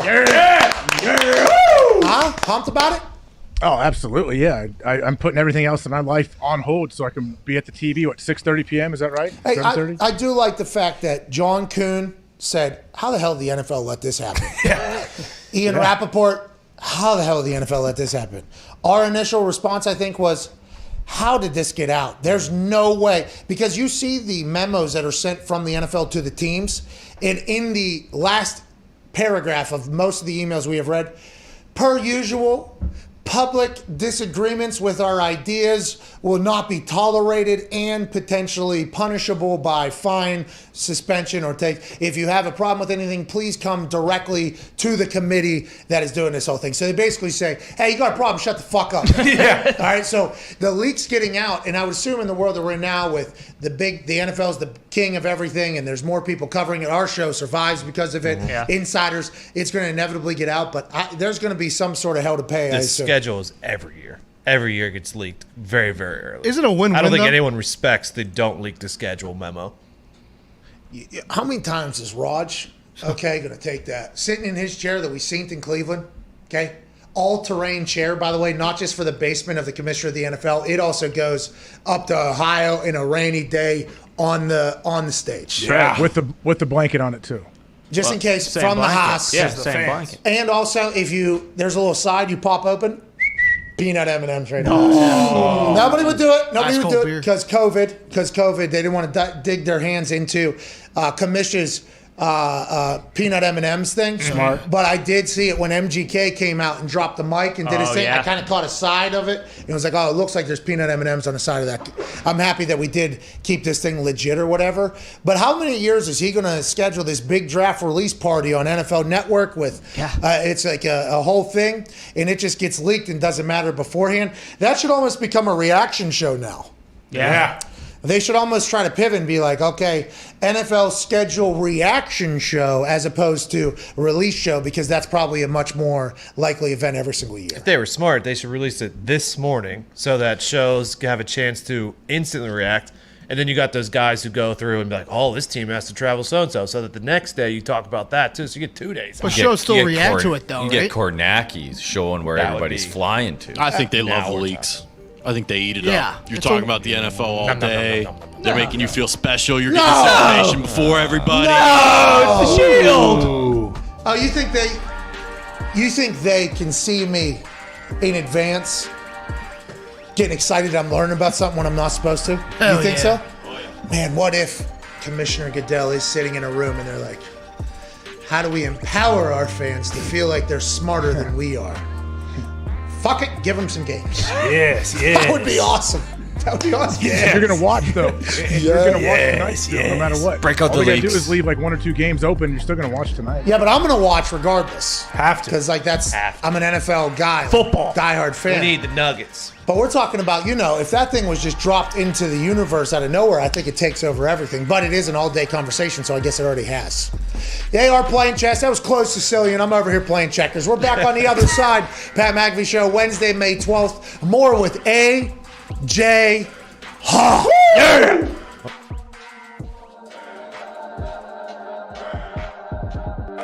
Hello and welcome to Office Championship Wrestling live in Indianapolis, Indiana. Tonight we have a straight to hell match in which the Devil will battle against our Office wrestler, Dylan Boston. You might be wondering how we got here. Let's find out right now. And now we have to make a deal with the Devil. Yeah, no big deal. Classic trial by combat situation. We got our champion, Dylan Bostic. All he's got to do, win the match, 1, 2, 3, and we're home safe. The only man that would take the job to protect us from the Devil himself, Dylan Boston. Like you mentioned, Pat, there's probably about 5 or 6 other guys we'd rather have in this position, but we'll take Bostic, I guess. Not only are all of our souls on the line, the Office Championship Wrestling Championship, presented by Natural Light, is also on the line. Jesus, the Devil's trying to put Bostic straight to hell! I do not want to go to Good God, hell! no! Don't do Good it! God, no! Come on, Bostic, Pat! Oh, no! Oh, my... I'll see you in hell, Pat. The goddamn Easter Bunny's out here! What the hell's he doing here? The Easter Bunny is obviously here to help Dylan Bostic. Wait a minute. No! No, no! The Easter Bunny's been on the Devil's side this whole time. Jesus Christ!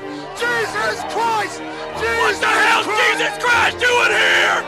The power of Christ is compelling Dylan Bostic. Look at this, Pat! Jesus Christ is bringing Bostic back to life! Jesus is going insane!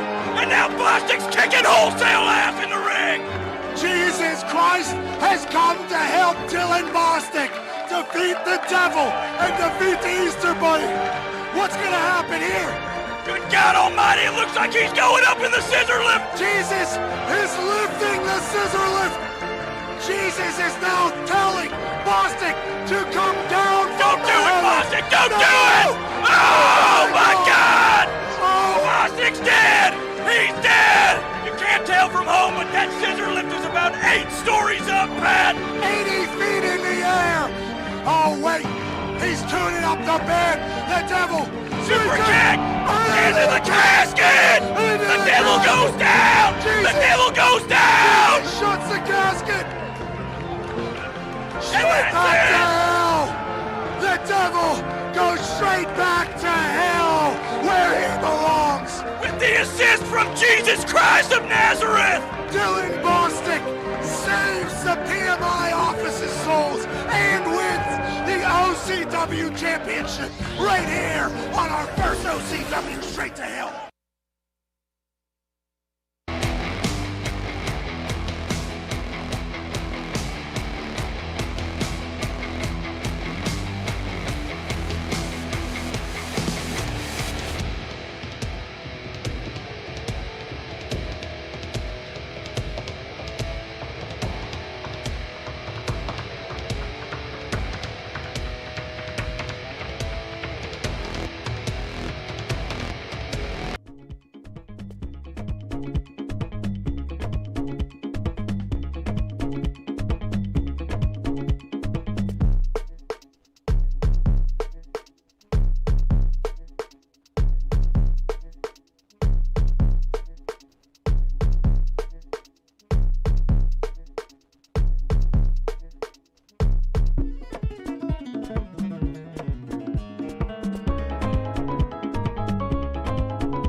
This is the Pat McAfee Show on Sirius XM Mad Dog Sports Radio. We thank you for taking the time to seek out this small regional show that streams internationally. Here's Pat and the boys.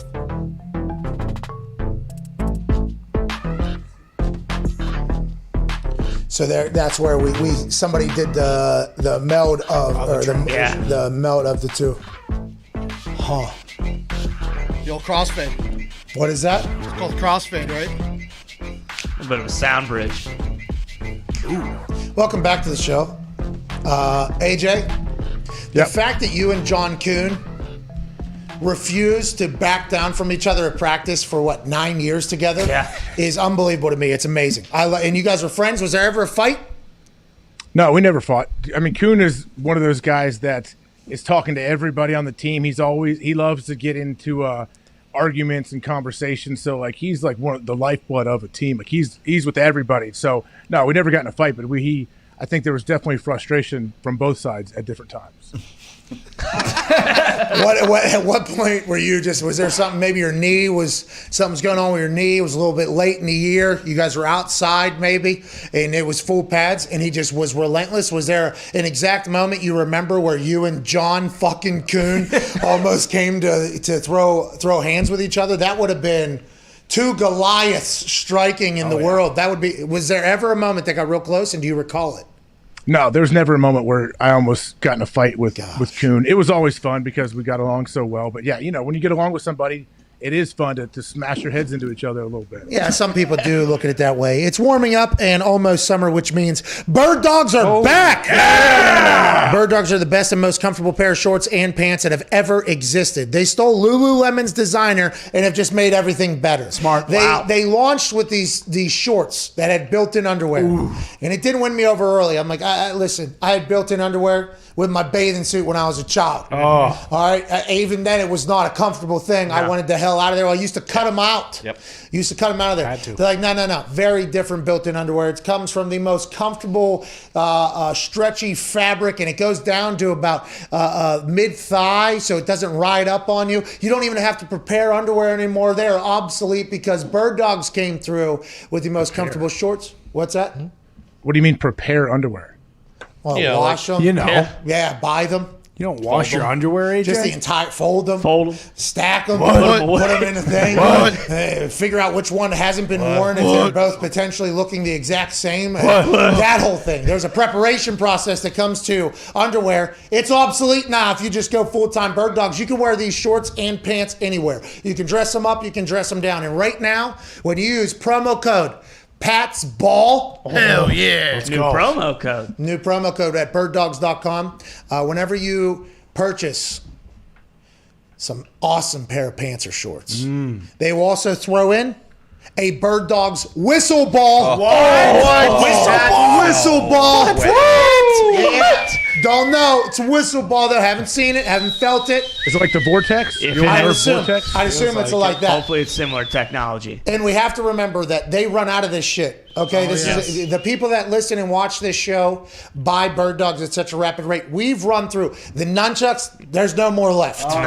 Okay, the Bird Dogs dad caps, they're gone. The charcuterie boards, gone. See you later. The clogs, gone. See you later. Now, get your hands on a whistle ball for every order at birddogs.com and use promo code Pat's Ball. Shout out to Bird Dogs. Shout out. Let's take some phone calls, shall we? Yeah, so you wear swim trunks with no liner? What do you do? What's that, dude? Your trunks don't have a liner in them now as an adult? No, I wear Bird Dogs. Hell yeah. I wear my trunks usually have some kind of liner in them. Oh, the Bird Dogs. They're built in. Yeah, I know. But before Bird Dogs, you didn't? I would wear probably basketball shorts or other shorts with tights underneath them. Into the pool? You can wear basketball shorts into the pool? Yeah. dude. Yeah. And then they fall. And like, you should see me you go obviously, do you not know how to dive? What are you talking about? AJ, what the hell? The stance you take against people in the pool, I'm with AJ on this. You can't wear basketball shorts in the pool. What are you talking about? What are you guys talking about? I'm wearing Bird Dogs in now, okay? Yeah. And it is nicer. I enjoy the Bird Basketball Dogs. shorts in the pool. Okay, so you don't know how to dive then because no matter how tight No, you tie everybody knows I them, don't if go you in dive, pools. they're coming straight I up. don't go in pools. But if I did, by the way, I'll pull them up like I did the rest of my fucking life. Yeah. What are you talking about? That is a part of swimming is is actually pulling your shorts up. And plus, we're cannonball guys. Yeah, and you don't have to do that anymore because bird dogs, you can cannonball, can opener. Ooh. You can do the pencil. Pencil. Yeah. Do the whole thing. Plug your nose. Anyways, it's not about that, AJ. Jeez Louise, dude. Let's get some phone calls. This guy. Jesus, AJ. Hey, those 2 houses I sent you, I want those and 10 pairs of bird dogs and their whistle balls. Yeah. Immediately upon completion. Definitely. I'd much rather you see you in bird dogs and big giant basketball shorts past your knees falling off. What? How many pool parties have you just been so irritated you had to fucking get out of there? Some guy jumps in with his nose, and then somebody comes in with the basketball shot. I'm out of here. Get this guy out of here. How many pool parties have you just been so fucking pissed off about? It seems like this is a personal thing. No, I don't go to many pool parties, but luckily the ones I have been, people are usually have trunks on that are getting in the water. Okay. Well, you can use bird dogs to swim, to golf, to business, to sleep. You can do anything with them. Birddogs.com, promo code Pat's Ball. The whistle ball will be going. Let's go to Jimmy in England. Jimmy in England. What's going on? Yeah. Jimmy. How you doing, Pat? How you doing, guys? You okay? Are you in London town? It's coming home. No, I'm from London, but I live in near Manchester. Okay, are you United or City guy? No, I support a little team in London called Brentford. Oh, Brentford. Love Brentford. Hey, whenever they start running around the pitch, things get going. I mean, that Super League was a sack of shit, dude. Unbelievable what they were going to do to the sport. What do you want to talk about, brother? Basically, like the London games this season, like I don't know how you guys feel about it. I mean, obviously, here in the UK, we've literally just about come out of lockdown. I think yesterday was the first day in over a year that we had no COVID deaths. I just think, I appreciate commercially it makes sense to have the games, but I just don't see the sense. Why not just get 2021 out of the way, restart in 2022? Surely that makes more sense. And I love going to the games. Okay, so you're saying we have no idea where London's going to be when it comes time for the football season. The NFL doctors are predicting and teams are predicting and governors are predicting here in America full capacity at stadiums will be able to happen. We didn't say it, but everybody that's making these decisions who seems to know people at higher positions than us come out and say, hey, we beat COVID. What are you over there, Jimmy in England? You're saying today's the first day that you guys haven't really been locked down with the COVID thing, or what's the feeling of when everything will be open? So as it stands at the moment, like pubs and restaurants and stuff opened here like 2 weeks ago, but only to serve outside. Whereas now I think it's like next Monday that they're allowed to serve it inside. But they're doing a test where they're doing like limited capacity at the last couple of Premier League games. But I mean, nobody knows what's going to happen if there be another spike later in the year. I just don't see the sense in committing to having 2 games at Tottenham Stadium. It's not like the fans over here are going to lose interest because the NFL's never been bigger. Jimmy's saying, hey, listen, if these NFL games come over here and we fucking have a spike in COVID and we go back into lockdown, there's going to be a lot of pissed off English people. Yeah. I think that is and I think England has been pretty tight. Like, I think they've been locked down pretty good. I would assume that is where Jimmy's coming from, and I apologize for that. The Americans do tend to fuck some things up. I think we have a history of doing that. But with that being said, if you guys do happen to be open by then, I mean, think about the celebration. Oh, good news. We're doing a bunch of case studies over here about opening up, and it seems as if people are saying that. I don't know what it's going to be like in England. Obviously, it'll sound much different over there, won't it, Diggs? Yeah, well, go ahead. I would beat COVID. Yeah! We hope we did, Jimmy. Thank you for that call. International show. Hey, I would assume, though, Pat, I would assume Big Raj has spoken with a few people over there. Like, they didn't just throw this on him, I'm guessing. The Queen. You think? You think he had to talk to the Queen? You think he's going to schedule 2 London games and not speak with anyone over there? You think Roger Goodell has had a sit down with the Queen? Probably, yeah. I think so, too. Yeah. Because she kind of has to give the old... What'd they talk about? That can happen. Probably got separate jars of M&Ms. Yeah, probably. Okay, don't Roger. touch mine, don't touch yours. And if the room is anything like in The Crown, I wonder if Raj saw the fireplace and was like, we need this fireplace in the NFL now. This thing's unbelievable. Because the Queen has her own, sit-down area in the back, from what I've been told, where, the Prime Minister comes in and has to present things, and she has to go Okay, you can do that. I assume Raj had to walk in there and do a full, you know what I mean? Yeah. Curtsy. Hey, we're coming. We're bringing a big sports stooge thing over here. Is that okay? Yep, deal. Perfect. Let's get some tea. Let's get the fuck out of here. Roger, how do you think that went between Raj and the Queen? You think she liked them? Yeah. I bet she liked him. She probably knows a lot. Like, what if she's sitting there and then all of a sudden she's like, so what about the Sean Watson situation, huh?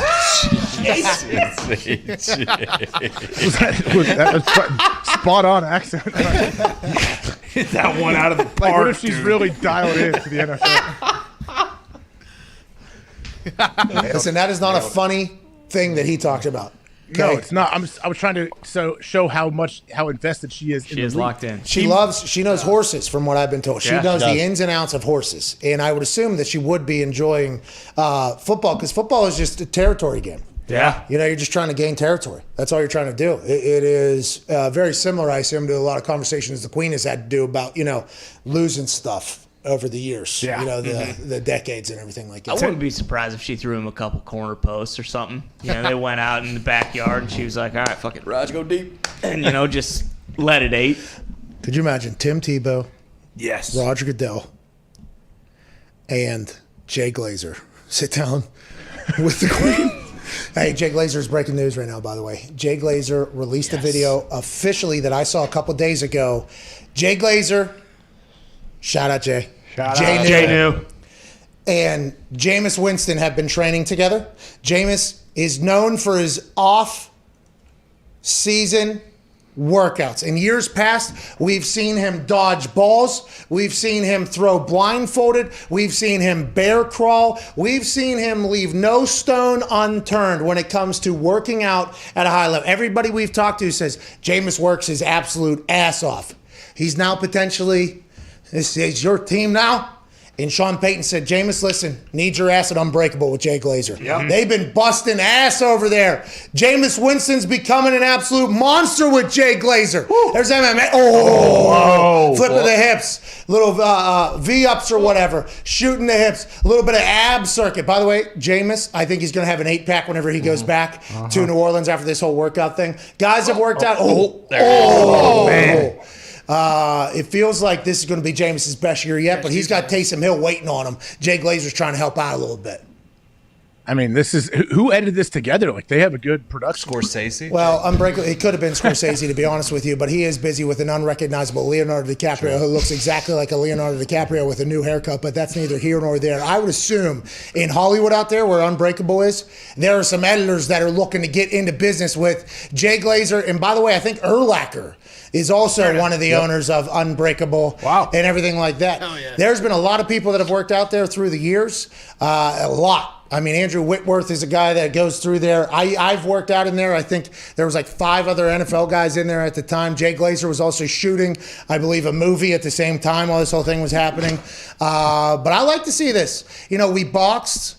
Throwing across is very similar motion for turning his foot to his hips to his shoulder as when he throws passes. While he threw punches, I pulled at his waist with resistance cords from all directions to simulate players pulling at him in the pocket. Wow. Yeah. Okay, the most important thing we did, however, was push his breaking point. Hell yeah. Hashtag Unbreakable. Pushed it higher and higher past what he thought he could do, so he can now take that confidence everywhere else. We trained him with the fighter mentality. It isn't easy, and he stepped up big time. Jay Glazer, Jameis Winston, New Orleans Saints, 2021.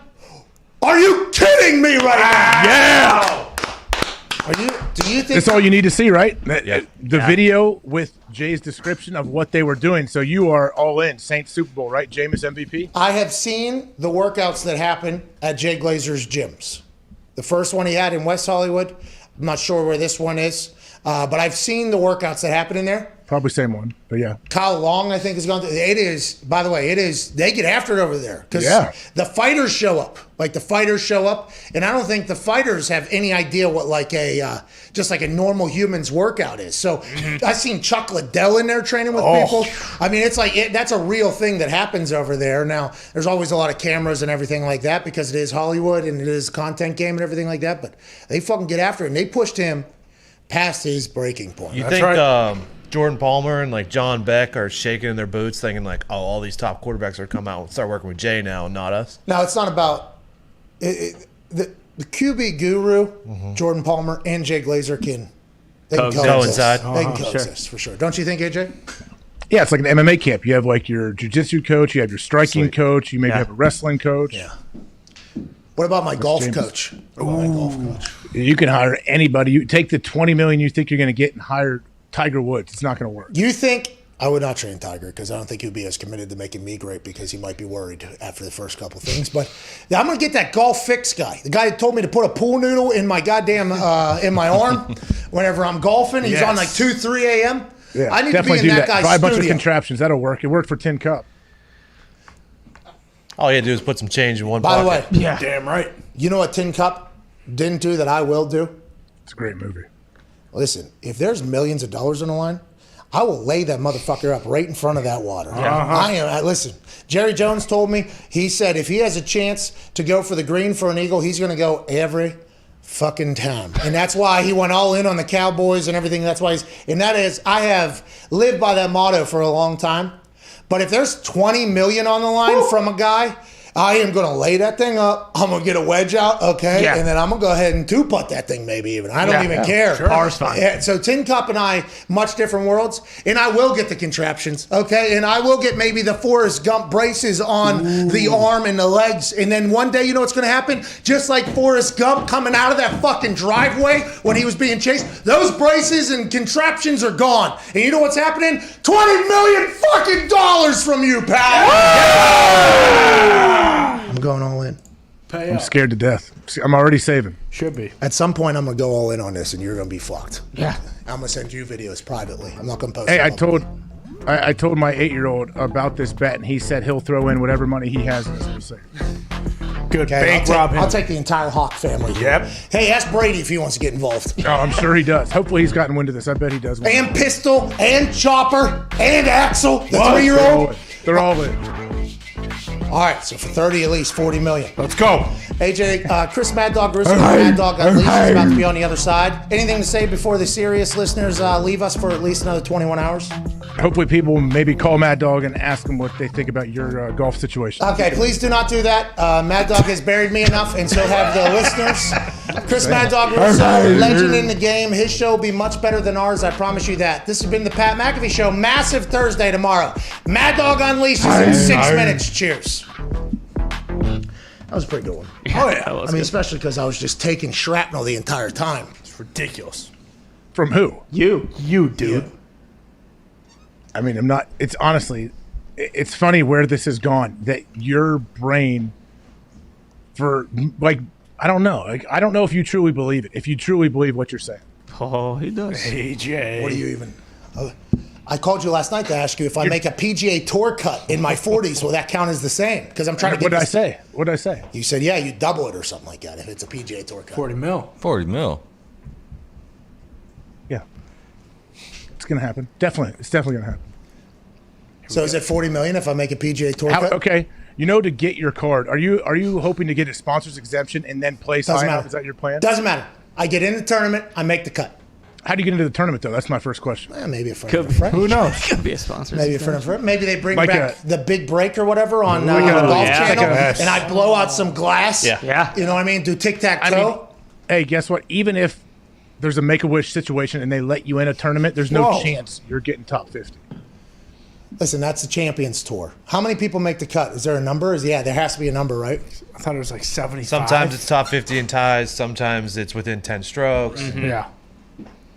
Okay, so Varies. let's say late 40s, I get antsy. Bubba, you're gonna beat Bubba, Kuchar. I'm not. No. So you're looking at not about They're that, all gonna dude. beat me. He's They're all looking at gonna who's beat number me. 50 on the list right now. Oh, is that who? Is that 50? No, I'm thinking That's of all the funny different because I looked players at it that are gonna earlier, be and on that's the who is Champions around Tour number when you 50 think you're is gonna- Bubba Kuchar. Oh, so this guy, boy. and he's atting Tiger Woods. He's saying, Hideki oh, Matsuyama. Good luck. just one weekend, one event. That's all I got to do. Oh, Ricky Fowler. Get a hot Sorry. flat stick. Just wait. Victor Hovland.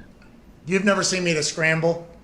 Okay. I've never seen you play golf. That's how confident I am. I've never even seen you play. That's why you don't know. That's your problem. Yeah. I know, and I know you're a good golfer. You honestly are a good golfer. Your swing looks good to me. You're much better than I am. I just know you're delusional. Are you ever going to win that Tahoe tournament or not? Yeah, this year actually I plan on winning. I do. I really do. Let's get a phone call. Are you saying something? Oh, yeah. Zito just said, Dr. Disrespect just called me out. Whoa. Disrespect. Whoa. Yeah, I'm a big fan of Dr. Disrespect. Who's that? He's a great guy. He's like, I think he's 6'8" maybe. Yep. 6'8" gamer. Yeah. He's got an incredible flow, good mustache. Wears the Pit Vipers. He disappeared from the gaming world for a while, and then he came back with a vengeance. You're talking, I think he's two-time champion, or maybe two-time world champion or something like that. Call of Duty? Yeah, I think so. I think he's two-time world champion. I don't know if it's Call of Duty or just life or whatever, but he's a FanDuel guy. I mean, he made a claim here, pretty large. And to be fair, I think he did have a well-thought-out argument. Can we play it, please? What's the farthest that Pat can punt? Like, ball in the air, ball hits the ground. Mm-hmm. Like right now, what do you think? Where do you think his yardage is? That's a great question. Is he hitting 50 yarders? 50 yarders. What? I don't know. 50, 60? I know like big time punts are like in the 50s, 60s, right? I can hit a 50 yard. And then if you can get one that hits the ground and then it rolls and it's like 70, 80, whatever. Yeah. Like the world record. I don't know what the fuck. You get it. Why is he talking about? Is he wearing a vest? I think it's a Mario I can tell you I suit. can outthrow his punt right now. Oh. I agree. I agree with this guy. Jay. What you think? It's got to be a wig, right? No, I think That's it's all it. him. That's I Doc. think it's all Doc. Not that jet black. Yeah. Is it over? Yeah, that's it. It's quiet for a while. That's who Bill bops his baloney to? Oh, yeah. Bill does love Dr. Disrespect. He also loves 100 Thieves, I believe. Don't just make sure people... I mean, Bill's got a wide array of people he's a fan of. You agree with him that he could throw it further than I could punt right now? The thing about him with the 50, 60 yarders, I think he's not taking into account, like, when you kick that, you're actually... 10 yards, 11 yards behind the line of scrimmage. So a 50-yarder is actually a 61-yard punt normally because it's also getting caught. So you got to expect another yard travel. But he might be right. I have no idea how far I could punt a ball right now. I kicked a couple field goals a couple weeks ago. They probably would have been good from 55-ish, but I couldn't walk the next day barely and had to act as if I felt good. So I'm not. You just need one. Yeah. All you need is one punt to put out there and see what he can do. Yeah. And by the way, I'll throw one too. I was going to say, I think you might be arm for arm. I got a pretty good arm too. I think I'm okay with that one. The arm, by the way, is very loose because Oculus. There's been a lot of bang. Why was this world champion speaking about you? I assume he was asked maybe in the comments. But I am, by the way, Dr. Disrespect in the world, up yonder, pal. Know that. So him answering questions about us is good news for us. And especially the fact that his arm is definitely stronger than your leg, so we're good. Go to hell, AJ. Do you want to put some money on that as well? I mean, what are we doing? I mean, I just might, honestly. You got me going with the golf thing. I might branch out and find some other things like this. Well, that's what it seems like you're doing here. Yeah, here. So I should at least go. So there's no way we'll film it, but I'll at least go one time, see where I'm at. I'll come back with an answer. I'll come back with a. Oh, you'll film it. The question is, will you post it? That's the question. I'll film it to watch film because I would like to be at my best the next time I potentially come. But if the said film is pretty fucking glorious, I will. All right, here you go. About this? There you go. This is how I feel. But he's right. The knee might fall apart mid-swing. We don't know, or it might go, very far. And I'll be. I don't know the consistency on how many it would go. But Dr. Disrespect, I got a lot of respect for old Disrespect guy. Why is that his name? Does he disrespect people?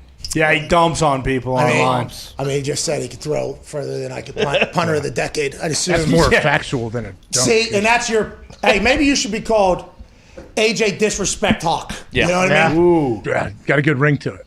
Hey, why don't you name your next kid Disrespect Hawk? I mean, I don't think I'm going to have any more, but that seems like that kid's fighting an uphill battle for sure. I think so too. Same with Doobie. We learned. Well, Axel has an older brother, though. He would probably get disrespect, in the right lane. You think? Yeah. Yeah, I think so too. Let's go to Austin in Maryland. What's going on, Austin? I'll punt one though. Let's see. He might be right at this point. Nothing much, boys. How we doing today? Hey, things are great, pal. Thank you. I won't be able to do it today, so I think we're going to have to wait. Tomorrow, though, I'll be able to figure it out. Yeah, maybe throw one first. Yeah, I'll see. How do we hey, if you throw 170 yards, do it in Indy, all right, though. here you go. What's You that? don't want that humid air down in Tampa. Don't do it down there. No, yeah, you do. Arm up a bit. And by the way, AJ, let's put some respect on it. He doesn't stand a fucking shot against Pat. Let's be real. I agree. buddy. Pat doesn't, right? Is that what he said? No, that's not what he said. That's your bad service that you couldn't hear what Austin and Maryland had to say. No, you guys are all speaking. I couldn't hear. Austin speaking. That's all that matters. What? Austin. Austin 316 says. Yeah, Upgrade your modem. Hey, boys, but I just wanted to talk about the Washington football team today. I'm super fucking hyped for this season. We got a magic man behind the center. We got an absolute fucking murderer named Chase Young ready to take Dak Prescott's fucking head off twice this season. Whoa, he just came I back. can't fucking wait. Comeback player of the year, probably, AJ Austin. Jeez Louise. Easy. Hey, Austin brought the electricity, but I'd assume there are some fans that feel very good about how their team's sitting, especially after seeing these leaks. There's some teams that are like, oh, we got a good schedule. We got a shit team, good team, shit team, good team, shit team, good team. That's 2 weeks of prep or whatever. But every week you can lose. There's no such thing as shit team, good team. The year we almost went completely defeated, I think 9 of the games were one-score games. If we happen to score there, all of a sudden we're 11-5 as opposed to 2-14. I think that is just something that gets confused a little bit in the predictions of who's going to do what. Oh, especially when people go through if they're a fan of a team, they go through and they circle their wins and losses. Like I don't know of many players that do that. I know at least when they got to the league, I was like, yeah, they're all good. It doesn't really matter who we play. Like there's other games like, okay, we're playing Peyton this game, Tom Brady this game, but normally I'm like, okay, I've never thought like, oh, these guys are scrubs. We're going to roll over them. Yeah, and that's because you've played against them. You know, everybody's trying. You know, some days guys are trying real hard. The Jets, I mean, they stunk. Maybe worst football team that the NFL has seen in some time, like long time. And they almost beat the Raiders, if it wasn't for a zero blitz. They did beat somebody. The Rams out of nowhere. I mean, it's just, hey, any given Sunday out there, or Thursday, or Monday, or Saturday late in the season, I've heard. Yep. Or Thanksgiving, or Christmas. Or WAF Wednesday. Or a Wednesday afternoon. Yeah. Or Tuesday night. Yep. Anybody can get it any given day. Let's go to 8. What's your deal, by the way, with the whole? Is it just strictly because the golf thing? Is that why you don't think I can beat Matt Kuchar in golf? Good call. You don't think I can punt the ball further than that guy can throw? What's that all about? I don't know either, by the way, but just your immediate, can't do it. Yeah, I mean, what? scumbag. Immediate can't do it. Now, we'll find out whether or not, when I come skipping in here, you guys will know, and I will address it after a night. Like, okay, all right, feel good. Or we won't even address it ever again. Nope. We will just move right along. Gone forever. As if it didn't happen. Losing credibility, H. Yeah, that's COVID Cowboy said. It's all right. That's what Diggs thinks. That's his truth. It's not yours.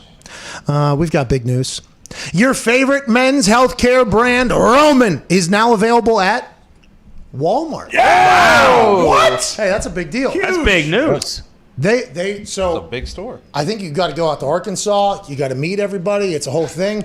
Roman is now available at Walmart. This is incredible. Roman's non-prescription products. What's that? So every product in Walmart, you think they've all flown to Arkansas and met with the top brass? Yes. Majority. I think so. I think that's what Arkansas. John Wall. The Waltons play no games. Not in my store, unless you come see me. Come out to Arkansas. We'll have a good convo.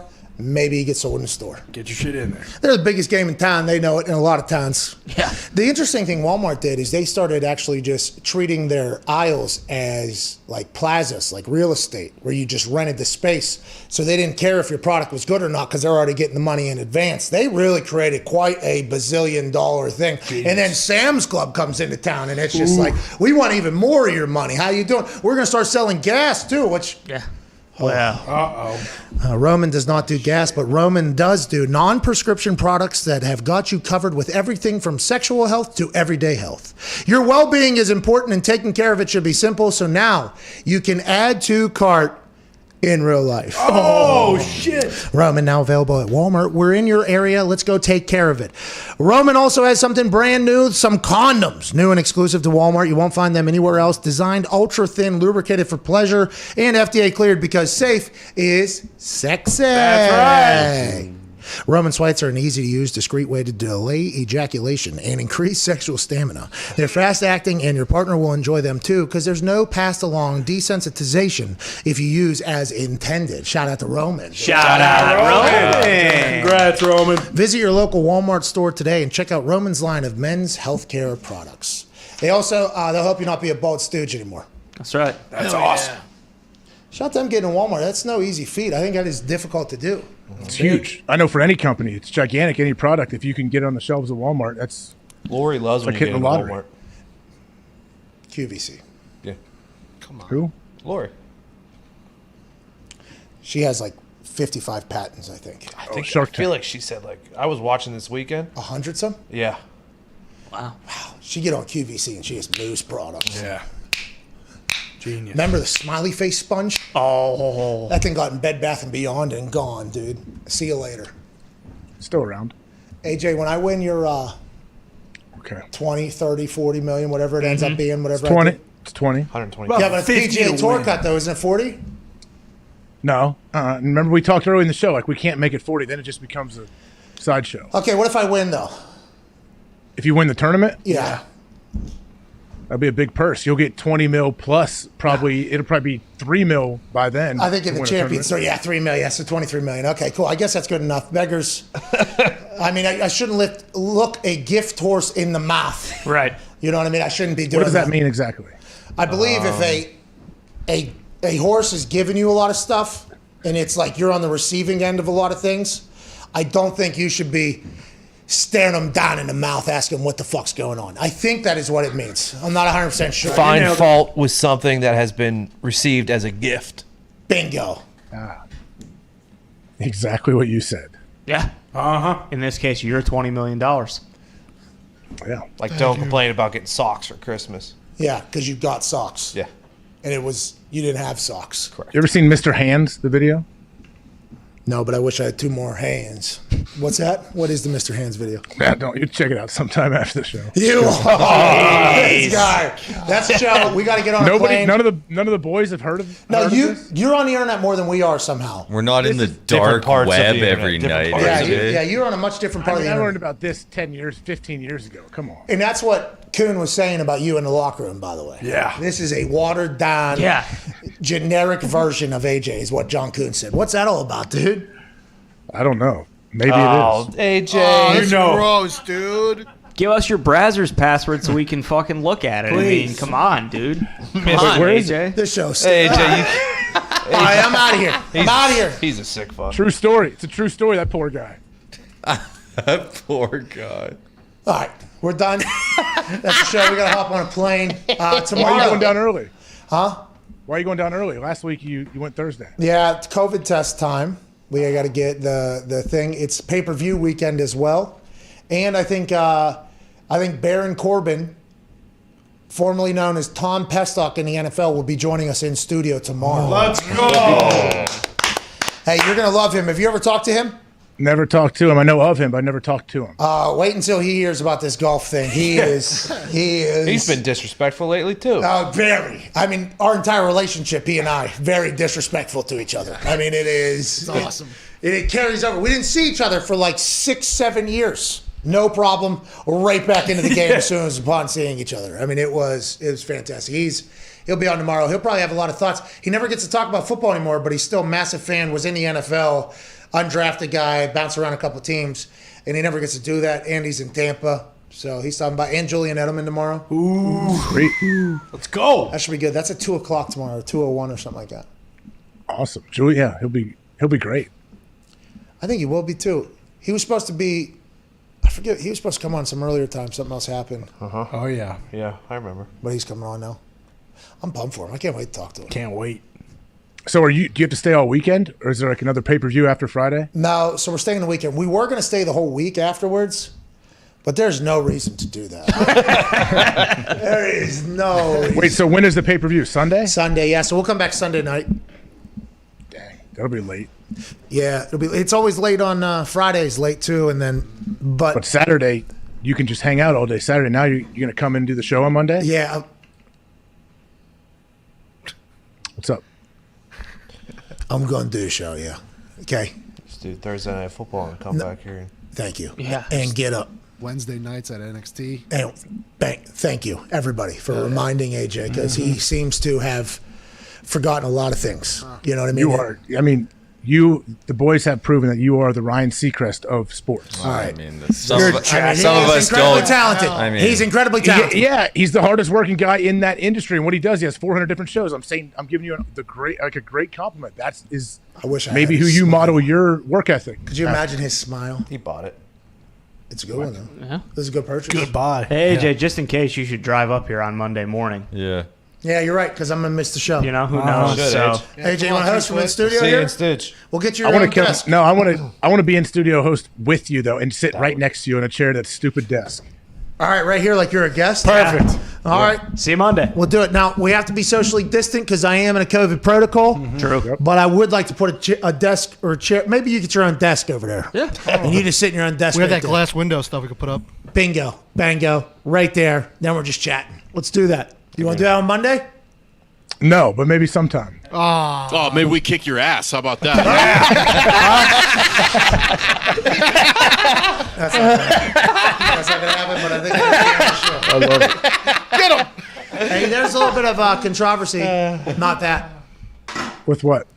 Well, you know, the PMS 15K ticker trivia grew to 30K ticker trivia yesterday because, you know, Darius Butler, although, you know, has been a part of our company since day one, basically, as a guest and friend of the show, and we've done business together and everything like that. There's no way anybody could know that. So he actually was the most guest appearances on the show. Lombardi was a host of a show we had for a while, so he doesn't count. Darius Butler was. So Boots the Passes, we thought, had Darius Butler in the Aaron Rodgers slot for the ticker trivia. And so we gave out 15K to Doing Sports and then 15K to Boots the Passes because it was like, well, we kind of misleading or whatever. Then we found out on the internet yesterday, somebody else had actually tweeted the Darius Butler answer before Boots the Passes, but actually added Darius Butler in the answers. And Twitter, for some reason, whenever you search Darius Butler, the ats never actually pop up. So that answer wasn't showing up on any of our feeds. I assume he had Aaron Rodgers as that answer one time. We never saw this answer because whenever you search hashtag PMS 15K ticker trivia with all the right answers, they list out the tweets. That's why you use a hashtag, because it can kind of you go all the way down to the bottom. It's easy to see this person was first, this person was first. They don't put the ats in the search. So Boots the Passes. Oh, no. I know. I hope he understands. Sorry, Boots. Love you, Boots. Love you, Boots. Next time, Boots. Boots, you did not win. So you took his money from him? No, he never got it. Yeah. So there's just one winner then? Two. No, two. That Two. other person. The guy who had it 2 minutes before Boots. Who had Darius Butler as the answer, but Twitter, for whatever reason, didn't allow it to show up in the search or the trends if you at the person as opposed to just writing their name out, which is kind of bullshit, Jack. Figure it out, pal. But, yeah, so we got a new $15,000 winner. We'll make it up to Boots, though. We will make it up to Boots. For sure. Boots is a good guy. We love Boots. Love you, Boots. Massive calves. Was not happy that Boots the Passes, found out he did not win. I actually tweeted, "Oh no, Boots! Oh no! Oh no, Boots!" Whenever it happened, so we do apologize to Boots. Somebody else. It was a Twitter fuck up. We apologize. So now 15,000 will be going to somebody else, but Boots will get something out of this. Man, it's got to be pretty upset, huh? It should not be that difficult to give away money. You give away money all the time. It seems like they make it so tough. It is very difficult because now Venmo, Cash App, all these money things, they limit how much you can give away each week. So then PayPal, you can do it, but not everybody has PayPal. I mean, it is a pain in the ass, and I appreciate everybody behind the scenes, CFO Phil, Zito, everybody does the picking of winners. Mitt, he tried to pick a winner for you. Did you help him with that thing? Did I help him? Yeah. I asked Mitt for his help. Yeah, but then he tried to tell you who the winner was. 20 times, and you didn't answer. AJ, you won't I respond. followed him. Yeah, but you won't answer him. He said he's been trying to. No. I followed him. He said he was going to send me DMs. He never has. That's how weird. He said he sent you like 10 messages, AJ. Maybe before I was following him, I saw him publicly, I think on Twitter, say, like, check your DMs or something. So I followed him, and I haven't seen anything. That is not true. On AJ's Instagram, which he told me to go and look through the commenters, I actually asked AJ and tagged on their comments AJ Hawk if they should win, and he did not get back to me. Oh, so you... Holy shit. On Instagram, he's saying. 5 Yeah, or on 3? Instagram. 5 or 3 of them. How many of them did you do? I did 4. So he broke it down to 4 answers out of the 2,800, I think, comments or whatever it was. Miller Lite's got to be pumped with the engagement. Thank you, Miller Lite. They're going to be pumped with the engagement on that photo. That was incredibly well done. So you got to go. I think you got to help him pick the last one. Okay. I don't really ever look at anything on Instagram, so I will have to check You're an that out. influencer. Yeah, dude. Yeah. Well, I like to pick and choose, but whatever you send it. So I got to follow you, and then I'm gonna get the answers, right? So you haven't followed him? Jeez. Not on Instagram. I followed him on Twitter because that's where I thought that's where he was yelling at me on there. That's where I saw it. No, AJ, you just gotta go and pick some winners, dude. I already picked like 4 that you can you can choose from. Just go to the comments and look at them. Yeah. Yeah, they'll be in your mentions, I assume. Yeah. Yeah. Okay. I thought that was Mitt's gig. All right, Mitt. I don't have $10,000. You got the AJ. semifinalists. Okay, get that thing down to a winner. Yeah. Pick a winner. Mitt, come on. Mitt already gave away 1,000 trying to get an apartment. AJ, give him a break. That's going to come back, though. That's going to come back. He's not the only one that got cut. Okay, there's a lot of others. He actually started like a little group, I think. Group. Yeah, there's a little support group. All right, I got to get out of here. See ya, dude. Have fun down there, man. Thank you. We'll talk to you tomorrow, or what? You won't be happy about the schedule release conversation, or no? No, I'll be here. We'll be. I'm going to be up all night though. I'll probably be tired because I'm going to be analyzing all the different games in the schedule and who has the toughest schedule compared to who has the weakest. All that. There you have it. There you have it. That's what we got tomorrow. AJ Hawk breaks down every single game of the 17-game season next year. Thank you, AJ. Thank you to all. You're the best. Cheers. Have a great Wednesday. Thank you all so much. Good work, boys.